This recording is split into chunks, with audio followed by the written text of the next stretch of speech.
Les podcasts d'Au-Poste sont en libre accès et ceci grâce à vos dons. Soutenez la riposte sur auposte.fr. 1, 2, 1, 2, 1, 2, 1, 2. Bonjour les camarades. Je suis en train d'accueillir Arthur, qui nous vient de 1974. Je vais vous raconter ça dans quelques instants. Mais d'abord, je dois absolument faire un tout petit machin par rapport à mes notes. Voilà, les notes, elles sont là. Nazaré. Est-ce que Antoine, tu peux... Arthur, Antoine, c'est mon frère. Excuse-moi. Est-ce que tu peux faire un petit essai de voix? Oui, bonjour David, enchanté d'être là. Bonjour Ravachol, Erwin, Supamurge. Alors, je pense qu'il faut que tu parles un tout petit peu plus fort. Un peu plus fort? Ou alors plus près de toi, le micro. Là, je suis au plus près du micro. Voilà. Donc, tu as tout compris. Ici, tu as le seul retour qui compte, c'est le chat. L'image... On s'en fout. On a cette caméra qui nous filme tous les deux. Bonjour. On a celle-ci et peut-être celle-là qui va te filmer. D'accord. Voilà. Normalement, il y aurait dû y avoir une autre caméra, mais je ne sais pas où elle est passée. Et le chat, toi, tu le vois pas, David, du coup? Ah, voilà. Comment? Toi, tu le vois pas, le chat? Le chat, je le vois avec un autre appareil. D'accord. Un autre appareil. Je sais pas, mais je sais pas ce qui s'est passé. Ah, merde. Oh là. Attends. Et exécute quand même. Voilà. Arthur, veux-tu commencer? Je suis désolé. Ouais. Je te l'ai dit, c'est à la bonne franquette. C'est ça qui est sympa. Mais alors là, à ce point, tu sais quoi? Ça ressemble un peu à la campagne de 1974. Exactement. De ton ami René Dumont. Je te laisse le présenter, comme ça, ça me permet de faire d'ultime réglage. Si tu veux bien. Je vais faire le pitch. Alors, René Dumont, donc c'est lui. Et voilà. Donc, en fait, il n'aurait pas du tout dû être candidat à l'élection présidentielle en 1974. Donc, c'est le fruit d'une histoire un peu folle. René Dumont, c'est un homme qui est politisé, un agronome né au début du XXe siècle. C'est un tiers-mondiste. Il lutte contre la faim dans le monde, c'est sa grande cause. Et les écolos, alors même s'il faudra définir ce que sont les écolos à cette époque, c'est un mouvement diffus, il n'y a pas vraiment de doctrine, mais disons les écolos, un petit groupe de journalistes, un petit groupe d'une association, les Amis de la Terre, voient que le président Pompidou est malade, très malade, et ils cherchent un candidat pour soutenir et représenter leur cause. Et ils pensent à deux personnes au début, à Saint-Marc, qui est un énarque, qui a écrit un livre qui s'appelle Socialisation de la nature, qu'on pourra vous montrer. Mais lui refuse. Et il pense aussi au scientifique Théodore Monod, qui lui se récuse parce que, dit-il, trop âgé. Et donc du coup, ils sont un peu... Alors attends, il faut dire quelque chose d'extrêmement important. On est en 1974. Bien sûr. Georges Pompidou meurt le 2... Ah, j'en viens. J'ai expliqué qu'il était très malade. Ils ont cherché des candidats qu'ils n'ont pas trouvés, et quand il meurt, du coup, ils ont un peu... C'est pas grave, ils ont un peu personne sous le coude. Donc Pompidou décède, et quelques jours après, les écolos se disent mais pourquoi pas Dumont? Sauf que Dumont, lui, est absolument au courant de rien. Il n'a jamais vraiment milité dans un parti, même s'il était adhérent très peu de temps de la SFIO et du PSU. Et surtout, c'est un agronome, et donc il est en voyage d'études en Algérie. Et il ne sait absolument pas ce qui se trame en France. Et un soir, il revient à l'aéroport, il revient de son voyage d'études à l'aéroport. Et là, quand il revient, il trouve 3 militants écolos qui lui sautent dessus et qui lui disent « Allez, viens, c'est toi notre candidat ». Alors Dumont demande quand même à réfléchir à minima 24 heures. Il le ramène, ces 3 militants le ramènent chez lui, à Fontenay-sous-Bois. Ils essaient de lui faire un peu de lui vendre sa candidature pour la présidentielle. Et le lendemain, ils reviennent avec d'autres. Et là, René Dumont dit oui, en posant une condition, c'est qu'on parle du tiers-monde. Et l'autre condition qu'il avait, c'est que Charles Piaget, le leader des LIP, qui était aussi au PSU, un temps, on a pensé qu'il pourrait être candidat, et Dumont ne veut pas y aller si Piaget est candidat, mais les planètes s'alignent, et Piaget n'y va pas, et donc Dumont se lance dans cette folle campagne, en sachant qu'à l'époque, ils vont expliquer que c'est la campagne du mouvement écologique, mais le mouvement écologique est un peu menteur, puisque le mouvement n'est pas du tout unifié, comme on l'a dit. C'est une nébuleuse, et c'est un peu cette campagne qui va cimenter ce mouvement. Et c'est une campagne qui est véritablement l'acte de baptême de l'écologie politique, parce que jusqu'ici, il n'y a pas d'écologie politique. Il y a des écolos, mais qui n'ont pas franchi le pas des candidatures électorales, parce que pour eux, ce n'est pas leur vocation, ce n'est pas leur fonction. Mais à force de se heurter à des refus et de voir que rien n'avance, eh bien, ils vont décider, avec du monde, de s'engager dans la campagne. Avec un petit codicile quand même, c'est que jusqu'au bout... Ah, codicile, tu aimes bien ce terme. Oui, je l'ai mis une fois dans le livre, c'est pas oui, tu l'as mis une fois, mais de temps en temps, parce qu'il faut dire que c'est vraiment bien écrit. Merci. Et de temps en temps, tu aimes bien mettre des petits termes un peu désuets comme ça. J'aime bien tout ce qui est désuet, ça me plaît beaucoup. Ça, c'est le côté ancien JDD ou quoi? Non, je crois que c'est plus profond. Je crois que c'est un mal qui m'atteint depuis longtemps. Donc une note de bas de page, mais je sais plus laquelle. Du coup, David, vous m'avez perturbé. Enfin, tu m'as perturbé.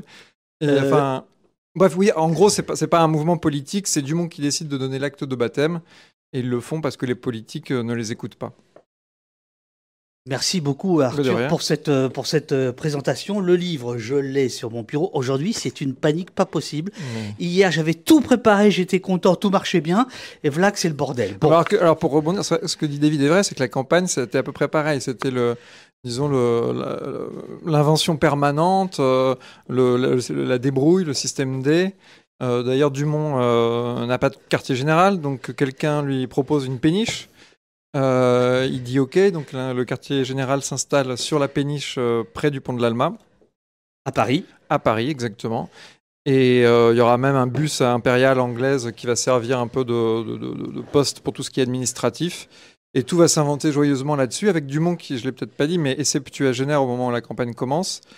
Mais par contre, toute son équipe, entre guillemets, de bénévoles, a plutôt la vingtaine ou la trentaine. Voilà, il y a dedans.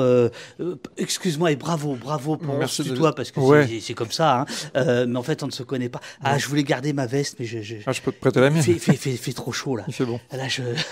Là, merci beaucoup d'avoir introduit toi-même ton affaire. Alors, il y a une anecdote extrêmement célèbre qui orne d'ailleurs la couverture du livre. Il y a plusieurs choses. Il y a la crinière grise de cet agronome mondialement connu, tiers-mondiste, un temps ami de Fidel Castro, etc., qui a toujours ses lunettes marron, ses cheveux gris, son pull rouge. Oui. Ça compte énormément. Il le met tout le temps. Et il y a cette scène donc du verre d'eau qui restait comme un moment de la campagne et qui résonne totalement aujourd'hui. C'est-à-dire que ce qui est extraordinaire dans ton livre, c'est que tu parles d'une année, d'une époque magnifique, celle du orange partout, comme ici, celle de l'île aux enfants. On est deux à aimer les choses désuètes, ça me fait plaisir. De Giscard d'Estaing, qui joue de l'accordéon et du football. Enfin, c'est quand même quelque chose d'extraordinaire. C'est une époque fabuleuse. Mais surtout, ce qui est extraordinaire, c'est que ce que tu racontes, c'est un sprint de 3 semaines, puisqu'en fait, ils ont à peu près 3 semaines, si j'ai bien compris, entre le moment où ils peuvent se porter candidat et puis l'élection. L'élection, on casse d'entrée le suspense, évidemment, ça va faire 1,32%, c'est peu, mais c'est mieux qu'un dénommé Le Pen Jean-Marie, dont c'est aussi la première élection, et la Guillet Arlette aussi. Qui fait mieux. Qui fait mieux que lui. C'est la première femme à être candidate à la présidentielle en France. Voilà, écrivaine, voilà. Donc, il est question dans ton livre de vieilles voitures, de 4L, de 2 chevaux, de trucs comme ça. Ça fume des Gauloises, en tout cas, on imagine. Enfin, voilà. Pas que. Voyons. Je dois quand même te présenter. Tu es journaliste politique. Tu as couvert jusqu'à l'arrivée de Vincent Bolloré et de Lejeune Geoffroy, la gauche et les Verts pour le Journal du Dimanche. Aujourd'hui, tu t'occupes des questions d'énergie et de climat pour Politico. On te doit un livre qui fait référence l'histoire de. Tu l'as là? Voilà, il est venu. Tu sais, tu peux les mettre sur le canapé. Ce sera plus simple. Voilà, voilà, il est venu avec une sélection de bouquins. Du placement de produits. Alors, attends. Alors attends, voilà, placement de produit, vas-y, regardez les bouquins à côté du jeune homme, une histoire de l'écologie politique. Et donc en fait, ce qui se passe, c'est que toi, Arthur, je dois te libérer à 10h parce que ton nouvel employeur, il est de droite. Et donc, pas du tout, il veut que je travaille. Il veut que tu bosses, ouais, c'est ça. Et tu dois partir à 10h et je me suis dit, si on faisait une matinée, donc à 10h, va te remplacer une dénommée Marine Tondelier pour 40 minutes, parce qu'après, elle part. Et petite anecdote, quand Marine Tondelier a lancé avec les écolos, ils ont changé de nom, ELV est devenu les écologistes, donc ils ont fait un petit truc pour symboliser ça. Et elle avait cherché à l'époque à récupérer le fameux pullover rouge de René Dumont, qui est au musée du vivant, que c'est Aurélie Woodzeri qui gère ce musée, et je ne sais pas s'ils ont eu le droit de l'avoir pour cet événement. Tu sais quoi, tu pourras peut-être lui poser la question. Non, je lui ai dit, tu rentres directement et puis on fera ça à la bonne franquette. Oui, l'histoire du verre d'eau, est-ce que tu peux rappeler, et notamment la phrase extraordinaire, parce qu'on a gardé ce verre d'eau. Oui. Peut-être peux-tu rappeler le contexte? On est à la télévision. Exactement, on est à la télévision, on est en 1974. Savoir que comme René Dumont est un petit candidat, entre guillemets, il sait très bien que la télévision, ça va être, et la campagne officielle, ça va être son principal support pour s'adresser aux gens. Donc il soigne toutes ses interventions. Alors il a été prof pendant toute une vie, donc il a l'habitude de parler en public, il a l'habitude d'avoir certains gimmicks ou certaines choses qu'il refait à l'antenne, pas dans le cas du verre d'eau, mais dans d'autres spots, c'est le cas. Et donc, il va avoir, comme tu dis, ce pullover rouge tout au long de la campagne, parce que ça marque l'esprit des gens, il le voit, et donc il le garde, et il le gardera même tout au long de sa vie. Et le verre d'eau est important, parce qu'il dit que si on continue de tels débordements, on viendra à en manquer d'ici la fin du siècle. La phrase exacte, page 83. Vous savez ce qui va se passer? Eh bien, nous allons bientôt manquer d'eau. Nous sommes en 1974, je le rappelle. Et c'est pourquoi je bois devant vous un verre d'eau précieuse, puisque avant la fin du siècle, si nous continuons un tel débordement, elle manquera. Le prophète qui avait raison. Ouais, je voulais juste ajouter qu'en fait, c'est vrai qu'il fait quelques déplacements de campagne. On l'a dit, la campagne est limitée dans le temps, donc il n'en fait pas pléthore, mais il en fait quand même quelques-uns en Bretagne, à Fos-sur-Mer, mais aussi à Lille. Enfin, bref, à chaque fois qu'il fait un déplacement, il a une saillie, il a un mot pour montrer, pour critiquer la pollution des eaux, notamment des rivières, mais aussi de la mer. Et il dit qu'on va mettre à mal le grenier de l'humanité. Et pour lui, donc, c'est extrêmement important. C'est vraiment quelque chose qu'il a en tête à chaque déplacement. Et même sa péniche qu'ils ont récupérée par hasard est sur la Seine. Et la saleté de la Seine, où il voit des quartiers de viande, des morceaux de pain qui défilent et où il voit rien tellement c'est sale, va aussi être un argument pour dire, voyez, la Seine est devenue un égout. Et d'ailleurs, il y a une anecdote qu'il racontera et que ceux qui ont fait la campagne ont bien en tête, c'est qu'un jour, quelqu'un s'est suicidé en sautant du pont de l'Alma. Son équipe a voulu aller le récupérer, mais l'eau de la Seine était tellement sale qu'ils ont mis beaucoup trop de temps pour le trouver, pour le repêcher. Cette personne est morte. Donc on voit bien, parce que là, tu n'appuies pas les choses, mais la Seine polluée, ça renvoie immédiatement à aujourd'hui. Vont-ils ou non réussir à se baigner? C'est vrai. Anne Macron et Emmanuel Hidalgo vont-ils réussir le 23 juin à se baigner? Alors, on rigole beaucoup en lisant ton livre, parce que ton livre, c'est très astucieux de ta part. C'est-à-dire que toi, tu racontes la campagne, tu t'es extrêmement bien documenté, tu as retrouvé tout un tas de compagnons de route, de camarades de René Dumont, ou alors qui ont laissé leurs traces. Bon, alors il y a des noms qui vont dire des choses un petit peu, puisque il y a des gens qui vont faire de la politique écologique leur métier. Je pense notamment au jeune Brice Lalonde. Tout à fait. Mais d'abord, j'aimerais que tu nous resitues un petit peu. On est encore en 74. En réalité, le choc pétrolier n'a pas encore eu lieu. Donc, si, il a dit 73. 73. Alors là où tu as raison et où c'est très intéressant, c'est qu'il a eu lieu techniquement, mais j'ai l'impression qu'il n'a pas eu lieu dans les esprits. Il n'implique aucune remise en cause du modèle dominant à cette époque-là. Qui est le modèle du tout-voiture. Oui, mais même du tout-voiture, même de la croissance infinie, en gros, quelque part, du coup, j'oublie la question. Non, la question c'est, et après je me déplace une dernière fois, la question c'est, est-ce que tu peux nous parler de l'époque, c'est-à-dire le PC qui est très fort, Mitterrand, je vais parler comme on parle Politico. Mitterrand. Mais Politico parle pas du tout comme ça. Il faut que tu viennes chez nous, c'est très sympa. J'en doute pas. Non, je rigole.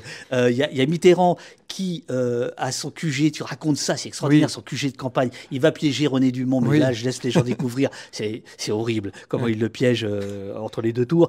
Mais il a son bureau tout en haut, en tout cas dans la tour Montparnasse qui vient de sortir. Et d'Auterre, exactement. Voilà. Qui symbolise l'époque. Voilà. Ouais, je pense que si on veut camper l'époque, il faut dire que, alors même si le terme arrivera après par Jean Fourastier, on est encore dans les 30 Glorieuses. Donc, ils vont finir vers 74. Et donc, quelque part, c'est une période de croissance, c'est une période où on croit au progrès, où on croit en la science et on ne se demande pas quelles sont ses finalités. C'est une période où, entre guillemets, peut-être pas pour tous les Français, mais c'est un peu la fête, quelque part. Et Dumont est celui qui va arriver au milieu de tout ça et dire non, en fait, la fête est finie, ce n'est pas possible. Notre modèle, celui que vous aimez, celui des 30 Glorieuses, est en train de foutre la terre en l'air. On ne peut pas avoir une croissance infinie dans un monde fini. Et donc, c'est le message qu'il va essayer de faire passer. Alors évidemment, c'est un peu compliqué parce que l'époque n'est pas à ça. Il explique aussi son résultat. Et alors, politiquement, si on regarde l'époque, on est sur la... Il y a eu De Gaulle, il y a eu Pompidou, et maintenant, on cherche quelqu'un pour prendre le relais. Au début de la campagne, ça peut être Giscard, ça peut être Chaban, puis au fur et à mesure, on voit que ça va être Giscard. Donc, qui promet une campagne un petit peu c'est le changement dans la continuité, même si c'est pas forcément lui qui dit ça, mais le changement sans rupture. Donc voilà, une France un peu moderne, il fait campagne avec ses enfants, avec sa femme, il laisse deux parts dans le film. Et puis à côté de ça, on a la gauche qui peut-être commence à croire qu'elle peut prendre le pouvoir. C'est plus compliqué que ça. C'est une commande de la part de Giscard. C'est interdit. Une fois qu'il est élu, il ne veut pas voir le film il veut pas que le film diffusé. Soit diffusé. Mais ce que je veux dire, c'est dans le rapport à une forme de modernité ou de se dire ma campagne peut être filmée. Enfin, la place aussi de la télé et de l'image dans cette campagne est très importante. Et dans ce spectre-là, il y a à gauche une union depuis le programme commun. Et donc Georges Marchais va soutenir François Mitterrand, d'ailleurs assez discrètement. On sent qu'il a conscience qu'il ne faut pas le gêner. Parce que pendant toute la campagne, le principal argument de Giscard, ça va être vous allez nous ramener les communistes au pouvoir. Et donc les communistes sont assez précautionneux du coup. Et Mitterrand, lui, pense qu'il peut gagner. Il même théorise le résultat qu'il doit avoir, et donc c'est pour ça qu'il y a pas mal de soutien de René Dumont. Ils le soutiennent, mais en lui disant en fait c'est bon là, t'as donné ton message, donc maintenant tu ferais peut-être mieux de te retirer. Et d'ailleurs lui-même jusqu'au bout se demande s'il va pas se retirer pour ne pas gêner François Mitterrand. Alors c'est intéressant ce que tu dis, parce que en finissant le livre hier soir, je me suis endormi avec ton livre, avec la formule mathématique à la fin. Il y a une formule mathématique à la fin ? Oui. Ai-je vraiment écrit ce livre alors ?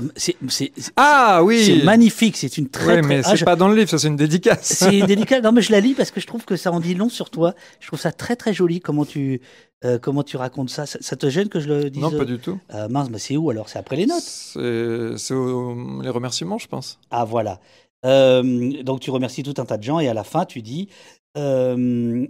Amélie, bien sûr, aussi forte en maths que moi, et avec qui nous avons merveilleusement démontré que 1 + 1 = 4. Voilà, j'ai trouvé ça très, très joli. Je me suis endormi avec ça, tu vois. C'était très agréable. Mais je me suis aussi endormi avec l'idée que, et on en parlera peut-être avec Tondelier tout à l'heure, en fait, en 74, donc c'est une première mondiale, dis-tu, qu'un candidat aux élections présidentielles, des élections nationales, candidat écologique, se présente. C'est très intéressant parce que tu racontes effectivement toute la question qu'il y a entre les deux tours, quand il a perdu évidemment au premier tour, ceux qui poussent ce que tu viens de dire pour qu'il rallie la gauche, ceux qui disent non, ta parole au départ c'était tu n'appelleras pas à voter, il a cette formule en disant moi j'ai jamais appelé à voter pour moi donc je ne vais pas appeler à voter pour quelqu'un d'autre, bon bref, mais est-ce que ça veut dire que génétiquement les écolos ont du mal à se situer sur l'échiquier. C'est-à-dire qu'il y a la tendance de gauche. Bien sûr. Non, c'est intéressant. En fait, il y a eu plusieurs périodes, en fait. Mais ce qui est drôle, c'est que on peut dire qu'à une certaine époque, l'écologie ou l'environnement, c'était plutôt vu comme quelque chose de droite. On peut dire que cette campagne va quand même arrimer l'écologie à la gauche. Mais ce qu'on peut noter, c'est que les écolos avaient pensé aussi pour cette campagne à Saint-Marc. On va vous trouver son livre.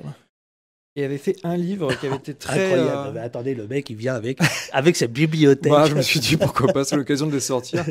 Donc Saint-Marc avait fait ce livre qui avait été très remarqué. Alors, un tout petit peu plus haut, presque au niveau de ton visage. Très remarqué, et notamment par Pierre Monroy, qui avait fait une critique assez dithyrambique dans le journal du PS, parce qu'en gros, c'est un énarque ou un haut fonctionnaire, j'ai un petit doute, qui raconte son écologie, et donc du coup c'est très structuré, et par rapport aux autres écrits écolos, de penseurs écolos pur beurre entre guillemets, peut-être que ça rassure les politiques. Ouais. Et donc Saint-Marc, lui, il ne veut pas être candidat, il soutient la campagne, mais entre les deux tours, comme chacun essaie un petit peu de verdir son programme, même si c'est vraiment pas le gros du sujet. Le gros du sujet, c'est de récupérer la voix des gaullistes. Mais même si chacun essaie un peu de verdir son programme, c'est Saint-Marc qui va un peu donner un coup de main à Valéry Giscard d'Estaing pour lui faire une feuille de route un peu écolo, et qui, après, dans Le Monde, va commenter son œuvre sans dire que c'est la sienne. Mais bref, pour dire que si l'écologie avait eu Saint-Marc comme candidat, peut-être qu'elle ne serait pas rentrée dans l'atmosphère sur la voie de gauche, quoi. Et Dumont, lui, est vraiment un homme de gauche. Il admire longtemps Fidel Castro, il admire même longtemps ce qui se passe en Chine avec Mao. Il va conseiller les Chinois, il va conseiller les Cubains, et puis il va se fâcher. Il va se fâcher avec Castro. Et pour répondre très très vite, après, disons que ça campe un peu l'écologie, ça la rime au camp de la gauche plutôt. Et après, il va y avoir une période où ça va se poursuivre. Il va y avoir une période avec Wechter bien plus tard, hein, où ça va être le ni gauche ni droite. Après, une période avec Voynet, où ils vont s'allier non pas avec la gauche de la gauche, ou les altermondialistes, ce qui est Dumont avant son heure, oui, mais avec la gauche de gouvernement, ça c'est Voynet. Et après, aujourd'hui, dans la période NUPS, on peut dire que c'est un retour de balancier vers une gauche un peu plus radicale. Mais en gros, cette question, on va toujours les travailler avec une belle formule de Jean-Paul Bessé, qui est le biographe de Dumont, mais qui n'a rien à voir avec Dumont, qui dit que l'écologie n'est pas une branche de l'arbre de gauche, mais un arbre à part entière. Et ça, c'est important pour les écolos, parce que sinon, ils auront toujours l'air d'être des supplétifs si on a à l'idée qu'ils ne sont qu'une branche. Là, tu dirais que Tondelier, Toussaint, ce serait une gauche d'écologie radicale ? Non, peut-être moi aujourd'hui, mais ce que je veux dire, c'est qu'ils se sont alliés au sein de la NUPES avec LFI, et que donc ça montre, en fait, il y a toujours chez eux un balancier, il y a toujours une aile qui veut entre guillemets, gouverner, ou qui est attirée par le PS. Et il y a toujours eu une aile aussi plus attirée vers aujourd'hui Mélenchon, autrefois le PSU ou autre, quoi. Alors, René Dumont va d'abord publier un bouquin, L'Utopie ou la mort, qui est extrêmement important. Voilà. Là, voilà. Faut pas hésiter à rester un peu plus longtemps, parce que parfois les gens ils sont en train de regarder autre chose. Pardon, voilà. Les gens. Voilà. Et donc Arthur nous montre le livre de René. Donc en gros, l'Utopie ou la mort, que j'ai longtemps cru intituler l'écologie ou la mort, mais en fait non, c'est l'Utopie ou la mort. Tu peux nous dire ce qu'il y a dans ce livre ? Oui. Alors c'est un livre très important, parce que c'est le livre qui acte la mue écolo de René Dumont. Jusqu'ici, il passe pas pour un ami de la cause, et avec ce livre, qui est un livre un peu d'intervention, un peu un livre coup de poing, il va payer sa dette déjà à tous les écolos ou les penseurs écolos qui l'ont permis de faire cette mue-là.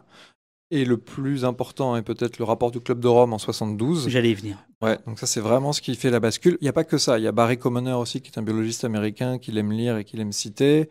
Il y a René Dubos et Barbara Ward, qui sont économistes et biologistes et qui vont aussi l'influencer, d'autant qu'il connaît Barbara Ward.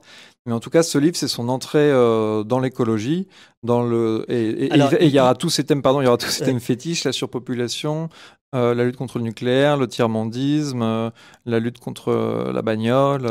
Tu nous apprends que ce rapport du Club de Rome est en partie financé par Volkswagen, que un des membres du conseil d'administration, le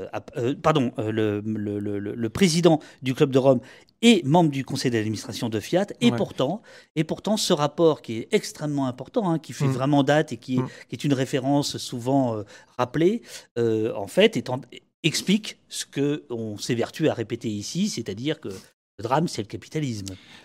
Alors, je ne sais pas si ils le disent pas comme ça. Ils le disent pas comme ça, mais c'est exactement le sens. Effectivement, eux, ce qu'ils disent, c'est que ce que je disais tout à l'heure, c'est qu'il peut pas y avoir une croissance infinie dans un monde fini, et ils soulignent 3 gros problèmes qui sont la pollution, la surpopulation et l'épuisement des richesses naturelles. Et Dumont va quand même pas mal reprocher à certaines publications, en gros, de bien nommer le problème, mais de ne pas montrer la cause. Et donc lui, c'est vrai que dès le début, il dit que le problème, c'est le productivisme, ce qui est important parce que du coup, ça fait un vrai schisme avec le reste de la gauche, et notamment avec le PC. Et donc du coup, le capitalisme aussi. Et c'est un peu comme ça que Mitterrand va, entre guillemets, l'avoir sans trop avoir à se dépenser. C'est qu'une fois le premier tour fini, il va lui dire, mais je vous aime beaucoup, vous êtes un de mes écrivains préférés, et vous avez tout à fait raison quand vous dites que le problème c'est le capitalisme, donc vous ne pouvez que voter pour moi, entre moi et Giscard.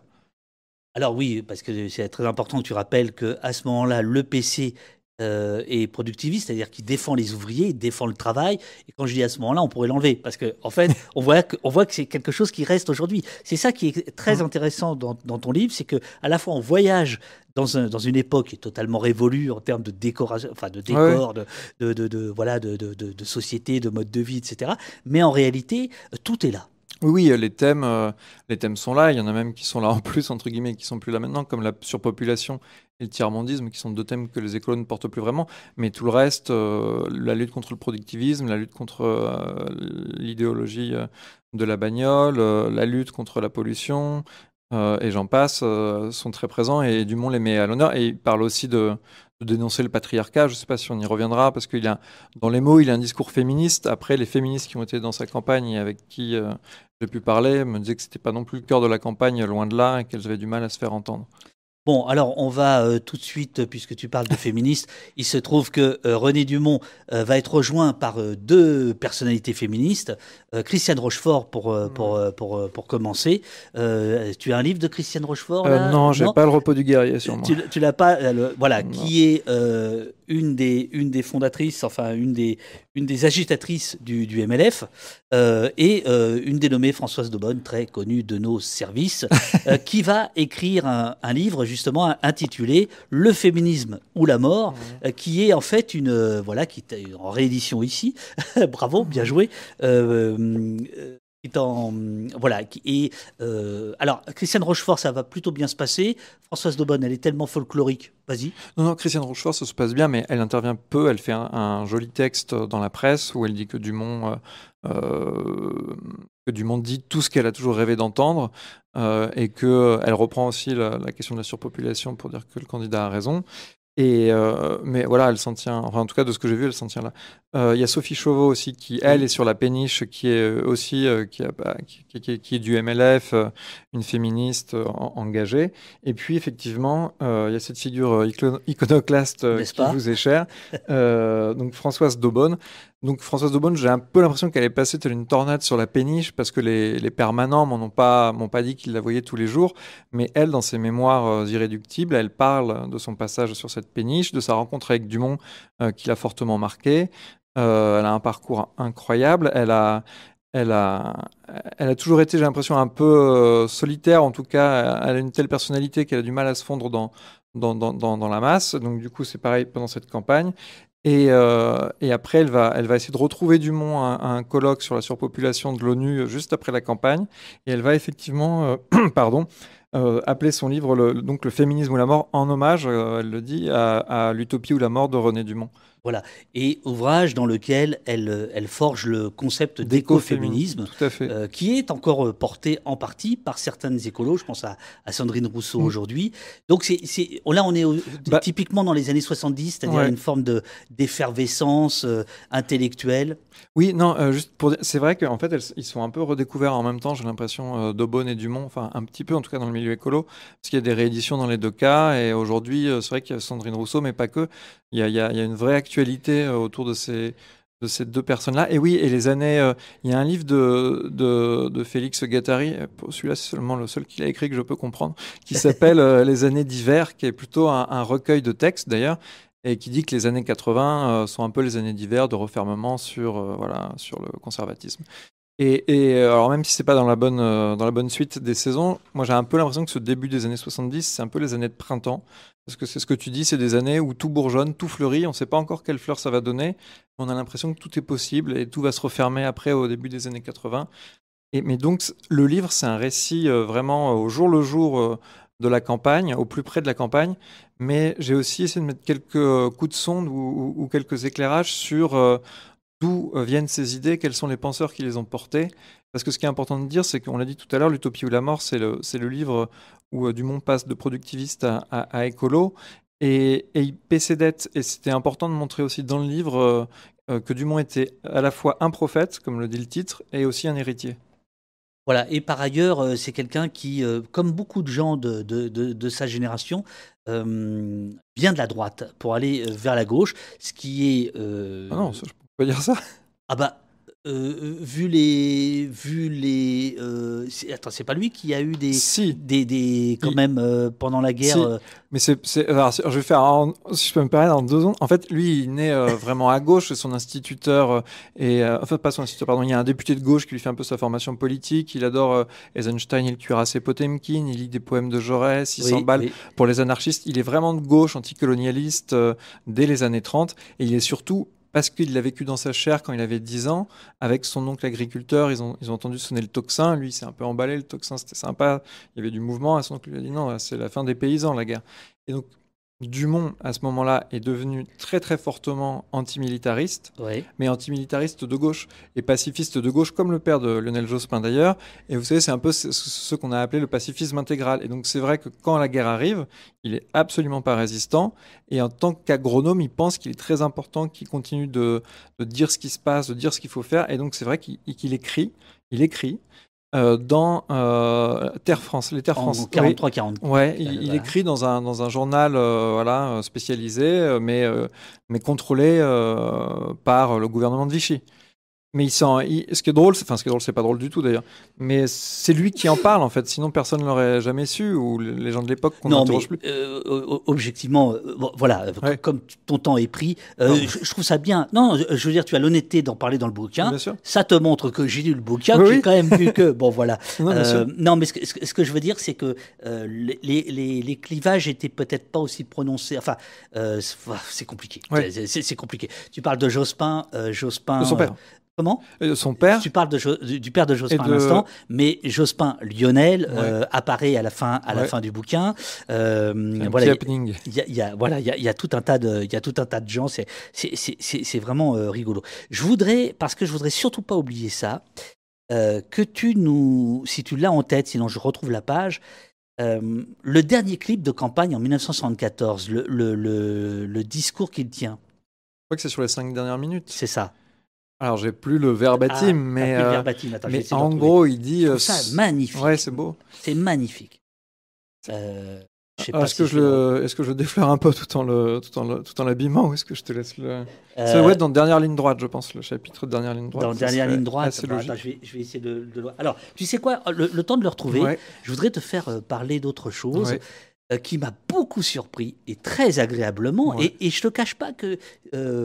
très très modestement, je me suis posé la question par rapport au poste, etc. En fait, dans l'équipe de campagne de René Dumont, j'apprends en te lisant que c'est infesté de journalistes. Il y en a. Il y a un maximum de journalistes, et pas des moindres, c'est-à-dire des gars qui bossent pour l'Aurore. Alors, contrairement à ce que le chat raconte, Arthur a démissionné du JDD. Il n'est plus au JDD. Déconnez pas, là. Sinon, j'aurais pas eu le temps d'écrire le livre. Il y a un journaliste de l'Aurore, il y a un journaliste de RTL. On est en 74, c'est quand même déjà une radio... moi, je qualifie de droite, si tu veux. Enfin, bon, voilà.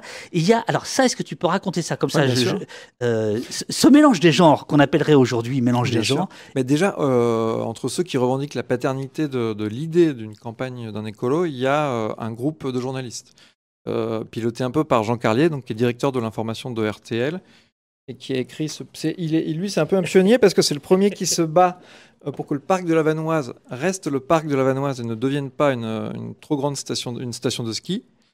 Et donc, lui, il a un rôle important. Et d'ailleurs, il apparaît dans les clips de campagne, comme Alain Hervé, qui est le directeur du journal Le Sauvage, qui est un des 2 grands journaux écolos de l'époque. Donc, il y a Le Sauvage, qui est une émanation de l'Obs, et La Gueule Ouverte, qui est une émanation de Charlie Hebdo. Voilà. Et donc Le Sauvage fait un peu campagne, enfin, en tout cas, lui, et il y a aussi Lalonde qui y travaille, font un peu campagne pour Dumont, mais comme ils appartiennent à l'Obs et que l'Obs roule pour Mitterrand, et ils n'appellent pas à voter pour Dumont. Donc, il y a cette première frange-là. Il y a Actuel, qui est le journal underground de l'époque. De Jean-François Bizot, exactement. paix à son âme. Et il y a Rambaud et Yves Frémion qui, avec d'autres, écrivent en 2 nuits un numéro spécial d'Actuel et qui vont le livrer sur la péniche. Et c'est là où il y a la plus grande interview de Dumont et c'est sans doute le journal qui s'est le plus engagé parce que La Gueule ouverte a un petit peu appuyé, mais pas jusqu'au bout. Et une de ses principales figures, Isabelle, a demandé à la fin à ce que Dumont se retire. Donc, disons qu'il y a une constellation de journaux un peu à la marge, entre guillemets, ou de journaux écolos, et effectivement des figures plus installées. Et tous ces gens-là ont un rôle important dans la campagne. Oui, donc Alain Hervé, Jean Carlier, les gens d'Actuel, quelques personnes de La Gueule ouverte. Alors, je t'interroge là-dessus, j'ai trouvé la citation. Hein. Je t'interroge là-dessus parce que, bien sûr, on sait qu'à l'époque, le cabage du Hamel, on sait pour qui il roule, mais il roule idéologiquement, c'est-à-dire qu'ils mettent pas la main à la pâte dans la campagne. On les voit pas en train de coller des affiches. Ils font des éditos, très bien, mais là il y a quelque chose de militant, d'activiste. Et dans ton livre, tu ne nous dis pas comment c'est perçu par les rédactions, comment c'est perçu par les collègues. Oui, c'est vrai que je le dis pas pour une raison qui est assez simple, c'est que je ne le sais pas. Après, j'ai l'impression, par exemple, j'ai retrouvé une longue interview de Vadreau et de Marc-Ambroise Rendu, et l'impression que ça donne, c'est qu'en gros, leur rédaction ne regarde pas trop ça de très près, s'en fiche un petit peu. Les seules rédactions où ça pose un problème, c'est entre guillemets Le Sauvage, où on veut pas quelque part que Alain Hervé aille au bout de sa démarche. Le Sauvage, donc, qui est un peu le journal de l'Obs. Oui, c'est ça. Pour essayer de contrecarrer un peu les gauchos de l'écologie. Enfin, moi, c'est comme ça que je ils sont de gauche quand même, parce qu'il y a des gens comme Marcus qui écrit... En gros, Herbert Marcus. Oui, ils ont des... Disons qu'eux ont les plumes les plus célèbres, entre guillemets, Gors, Marcus, Lawrence et Saint-Marc. Et côté La Gueule ouverte, ils ont Pierre Fournier, qui est la figure du journal. Il meurt très vite, mais quand même. Et puis il y a Cabu, il y a Wolinski, il y a GB, il y a des dessinateurs très célèbres. Absolument. Oui, André Gorz qui apparaît souvent dans ton livre. Il y a tout un tas de gens qui soutiennent René Dumont, qui on dirait aujourd'hui, qui font des fiches ou qui écrivent des tribunes.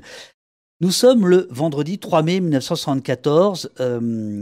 Tu écris, comme tous les candidats, l'encombrant prophète dispose d'un tout dernier temps de campagne officielle. Dans son pull rouge, qui est devenu son habit de candidat, René Dumont fait ce qu'il sait faire de mieux. Il alerte les yeux dans les yeux. Je te laisse lire le passage. Qu'est-ce qu'il dit, René Dumont ? Parce que d'une certaine manière, tu as été René Dumont pendant de longs mois à écrire ce livre. Et là, c'est très important par rapport à aujourd'hui. Alors déjà, il aurait bu un petit verre d'eau parce que comme moi, il a la bouche un peu sèche. Attends. Non, mais j'en ai un, j'ai ma gourde. Ah, t'as ta gourde. Ah ouais.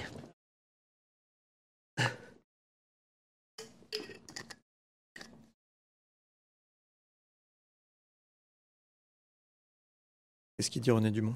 Il dit « Bonsoir mes amis, ce sont mes 5 dernières minutes et je ne voudrais pas que dans un demi-siècle, vos petits-enfants disent « Ce sont nos 5 dernières minutes ». Si nous continuons notre attitude incompréhensible, irresponsable devant la dégradation de la nature. Mais on pourrait dire la même chose presque aujourd'hui, en fait. Mais c'est pour ça que je te dis ça, c'est-à-dire qu'il dit « Je ne voudrais pas que mes petits-enfants, dans 50 ans, c'est-à-dire exactement au moment où on parle, exactement. On est pile 50 ans après, à un mois près, quoi. Et est-ce qu'on ne vit pas, non pas nos 5 dernières minutes, mais en tout cas, le dérèglement climatique, enfin voilà, on est dedans. Je ne sais plus où je l'ai mis, mais en gros, si vous vous souvenez... Ah, c'est là. Si vous vous souvenez de ce dessin de... alors attends, il faut que je change de caméra. Oh, voilà. Attends, hop, je bouge changer. Pas. Alors là, un peu plus vers toi, en fait, au niveau de ton visage. D'accord. Si vous vous souvenez de ce livre et de ce dessin, en gros, ce que propose Dumont, c'est l'utopie ou la mort, et donc 2 trajectoires possibles. On ne peut pas dire que sa campagne ait permis de radicalement changer le cours des choses. Oui. Lui, il savait qu'il n'allait pas récolter beaucoup de voix, mais il disait qu'il voulait réveiller les gens. C'était le but de sa campagne, aussi de semer pour que les autres puissent après récolter. Mais oui, c'est vrai que les problèmes que pose Dumont dans les années 70 sont pour la plupart toujours d'actualité. Après, on peut être d'accord ou pas avec les solutions. Il est souvent excessif, il est souvent dans la provocation. Et puis même quand il est ni excessif ni dans la provocation, il soutient des choses avec lesquels on n'est pas forcément d'accord. Il est assez admiratif de ce qui se passe en Chine avec Mao. Il a fait ce qu'il a fait pendant la Seconde Guerre mondiale. Sur la surpopulation, il est pour des mesures extrêmement sévères et qu'on pourrait réprouver. Il dit que l'abandon des petites filles en Chine, il faut regarder de plus près. Enfin, en fait, un personnage n'est pas intéressant parce qu'il est lisse, mais aussi par ses aspérités. Et évidemment, il en a pas mal, des aspérités. Bien sûr. J'ai oublié de dire qu'il s'agit d'un ouvrage dans la collection Reporter au Seuil. Oui. Comme je te le disais hier au téléphone, à ce moment-là, vous voyez, j'ai trouvé le format un peu étrange au départ, mais en fait très agréable. Plutôt style Actes Sud. Là, je parle du livre Ce qui est une bonne référence. Qui est une excellente référence. C'est-à-dire un peu étroit, un peu haut. Et assez agréable. Alors, il se passe un truc en 74, et tu nous apprends, en fait, pourquoi aujourd'hui, quelqu'un qui veut être candidat à l'élection présidentielle a besoin de 500 signatures. Or, à l'époque, il s'agit de 100. Oui. Et il se passe un truc. Oui, il se passe un truc. C'est qu'en fait, il y a beaucoup de candidats. J'ai plus le chiffre en tête, mais il y en a beaucoup, et aucune candidature ne pose vraiment de problème. Même, il y a un candidat qui est royaliste. Pour une république, pour prendre la tête de la 5e République, un royaliste. Bertrand Renouvin. Exactement, ça pose pas de problème, un royaliste pour la République. Mais alors par contre, il y a René Dumont. Alors lui, René Dumont, comme il est un peu écolo, tout ça, eh bien, les sages se demandent, mais est-ce que c'est bien sérieux? Et surtout, est-ce que c'est pas un détournement de l'élection à des fins de propagande environnementaliste? Et en fait, en gros, est-ce que c'est pas une association qui est en train de détourner le but d'une élection? Et donc, il se pose quand même très sérieusement la question d'interdire sa candidature. Ils sont majoritairement, on sent qu'ils sont plutôt pour, mais ça bute sur une question de droit, c'est qu'ils ne voient pas sur quoi s'appuyer pour le faire. Et donc, finalement, ils vont être un peu la mort dans l'âme, je dirais, obligés de valider la candidature de René Dumont. Et comme c'est à l'époque, effectivement, que 100 signatures, et qu'ils n'ont pas adoré ce qu'ils ont été obligés de faire, et qui trouvent que c'est un candidat farfelu, ils vont pousser le curseur. Après, ce sera 500 signatures. Voilà. Donc, c'est à cause de René Dumont si les petits candidats ne peuvent pas y a un peu de ça. Bonjour la gauche. La phrase exacte du Conseil constitutionnel, tu la cites. On se trouve en présence d'une opération de propagande organisée par un réseau d'associations de protection de la nature. Donc, on voit combien, comme toujours, les institutions sont en retard sur la société. Enfin, c'est mon point de vue. Il y a, à ce moment-là, dans les années 70, tu décris le champ écologique parce que si René Dumont est le premier candidat d'écologie politique, il y a déjà de l'écologie politique avec un certain nombre de rassemblements, soit contre le nucléaire, soit le Larzac, etc. Est-ce que tu peux restituer l'ambiance? Oui. Alors, je dirais que le Larzac, c'est pas quelque chose de 100% écolo, mais que les écolos y sont. Tandis que le nucléaire, ça va vraiment être le ciment de la lutte écolo qui est, donc, comme on l'a dit, très disparate au début. Donc ça va leur servir vraiment de colonne vertébrale. Et donc en fait, effectivement, ce qui est important de dire, c'est que l'écologie politique et la candidature de René Dumont, c'est un peu la cerise sur le gâteau.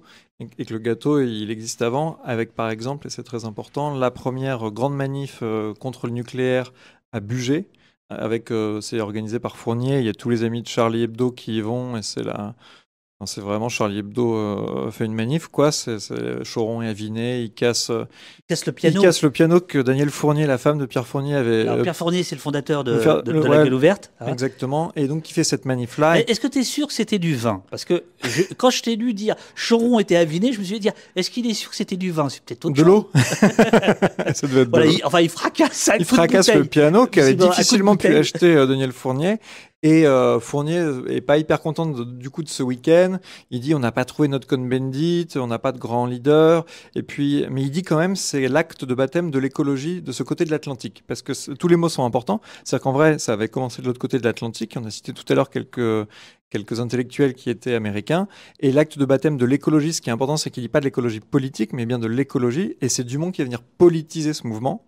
Alors la toute première, juste pour l'anecdote, mais la toute première manif contre une centrale, c'était à Fessenheim. Je crois qu'il y a un lieu qui vous est cher aussi. Absolument. On vous voit. Quand ça vous est cher, oui. Merci beaucoup. Fessenheim, donc, centrale nucléaire, la plus grosse centrale nucléaire à l'époque, dont Françoise Daubonne fera sabotage en 1975. Et lui, René Dumont, il vient 2 ans avant. Alors, ce que je veux dire en un micro-mot, c'est que c'est les Alsaciens, et c'est pour ça que je me permets de dire, c'est que c'est les Alsaciens qui font la première manif contre Fessenheim, anti-nucléaire. Fournier voit ça, il se dit je vais faire quelque chose de plus grand et dans mon style. Il le fait à Bugey 01. Il le fait là-bas. Et aussi important de l'Alsace parce que c'est un des foyers et c'est notamment là où aura lieu la toute première candidature en 73, mais une législative partielle d'un écolo. Il y a une phrase, page 127 de René Dumont que je trouve, comme tu la qualifies, de glaçante. Vous ne savez pas si en face de vous, la centrale nucléaire, ce n'est pas le peloton d'exécution à long terme. C'est une phrase extraordinaire. Ouais. Oui. Alors après, à la lecture des livres de René Dumont et de ses interviews, j'ai l'impression qu'effectivement, il prend à bras-le-corps cette question du nucléaire civil pendant la campagne. Et qu'avant, c'est pas forcément la question qui l'obsède le plus, mais que c'est vrai que pendant la campagne, il demande un moratoire sur le nucléaire. Il va à Fessenheim. Et il a cette phrase effectivement qui est forte. D'ailleurs, quand il va à Fessenheim, on l'empêche. Il y va avec Cartier-Bresson, le photographe, qui le soutient discrètement, mais qui le soutient activement. Il y va avec lui. Et on l'empêche de rentrer sur le site de la centrale. Ce que tu racontes. Et donc, il improvise un petit moment avec la presse, assis sur le capot d'une Volvo. Parce que pendant la campagne, en fait, il y a quand même beaucoup de ces déplacements qui sont perturbés, où les choses ne sont pas vraiment calées. C'est la même chose quand il va à Fos-sur-Mer pour voir les supertankers, la chimie, la sidérurgie, tout ça. On ne le laisse pas rentrer. Et là, ce qui est rigolo à Fos, c'est que c'est plutôt les gens de la CGT qui ne le laissent pas rentrer en lui expliquant qu'eux, de toute façon, ils votent Mitterrand. Et que, le programme commun. Le programme rien commun. Que le programme commun. Tout le programme commun, comme dirait Georges Marchais. C'était ça la phrase de l'époque que tu rappelles dans le bouquin. Alors justement, il y a une petite scène qui est rigolote quand même. C'est Édith Cresson qui vient sur la péniche. Non mais les amis, cette campagne elle est dingue. Qui vient sur la péniche de l'équipe de campagne de René Dumont, amarrée sous le pont de l'Alma. D'où le pseudo de Zouave du pont de l'Alma. Et donc il y a Édith Cresson, la jeune et fringante Édith Cresson, qui vient faire allégeance, enfin plus exactement, qui demande à ce que René Dumont se retire pour faire plus de voix pour Mitterrand. Mais elle commet une erreur. Oui, elle y va avec un manteau de fourrure, si ma mémoire est bonne, en tout cas dans ce qu'on m'a raconté. Donc les écolos sont un peu hors d'eux de voir qu'on vient leur donner la leçon et que... En plus, dans ces conditions-là et dans ces habits-là, donc je crois que c'est Vadreau, si je ne me trompe pas. C'est ça. Elle est venue dans un vrai manteau de fourrure, se souvient Claude-Marie Vadreau, qui est donc un des journalistes qui soutient. Voilà. Il a fallu retenir les camarades qui voulaient la foutre à l'eau ou sur le quai. Donc c'est quand même. Ouais. Non, mais ça montre aussi que jusqu'au bout. Ils aiment bien l'eau, nous dit Bietchil. Ils aiment beaucoup l'eau. Puisque vous me dites ça.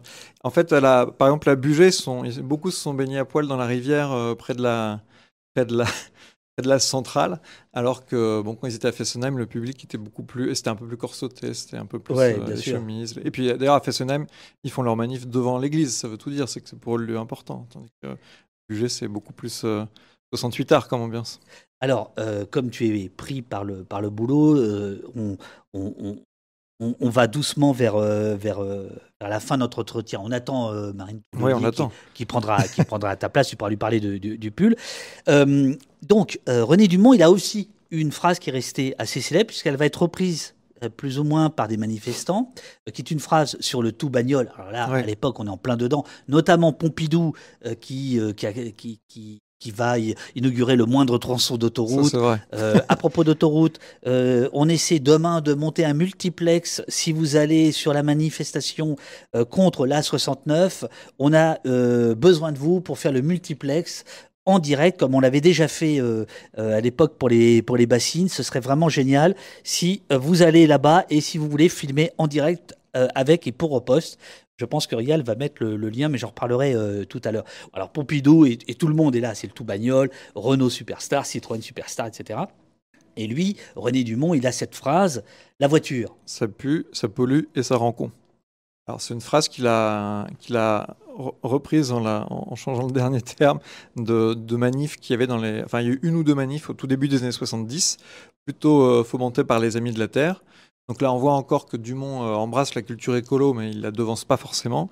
Et effectivement, pendant la campagne, il va faire beaucoup de ses déplacements à vélo.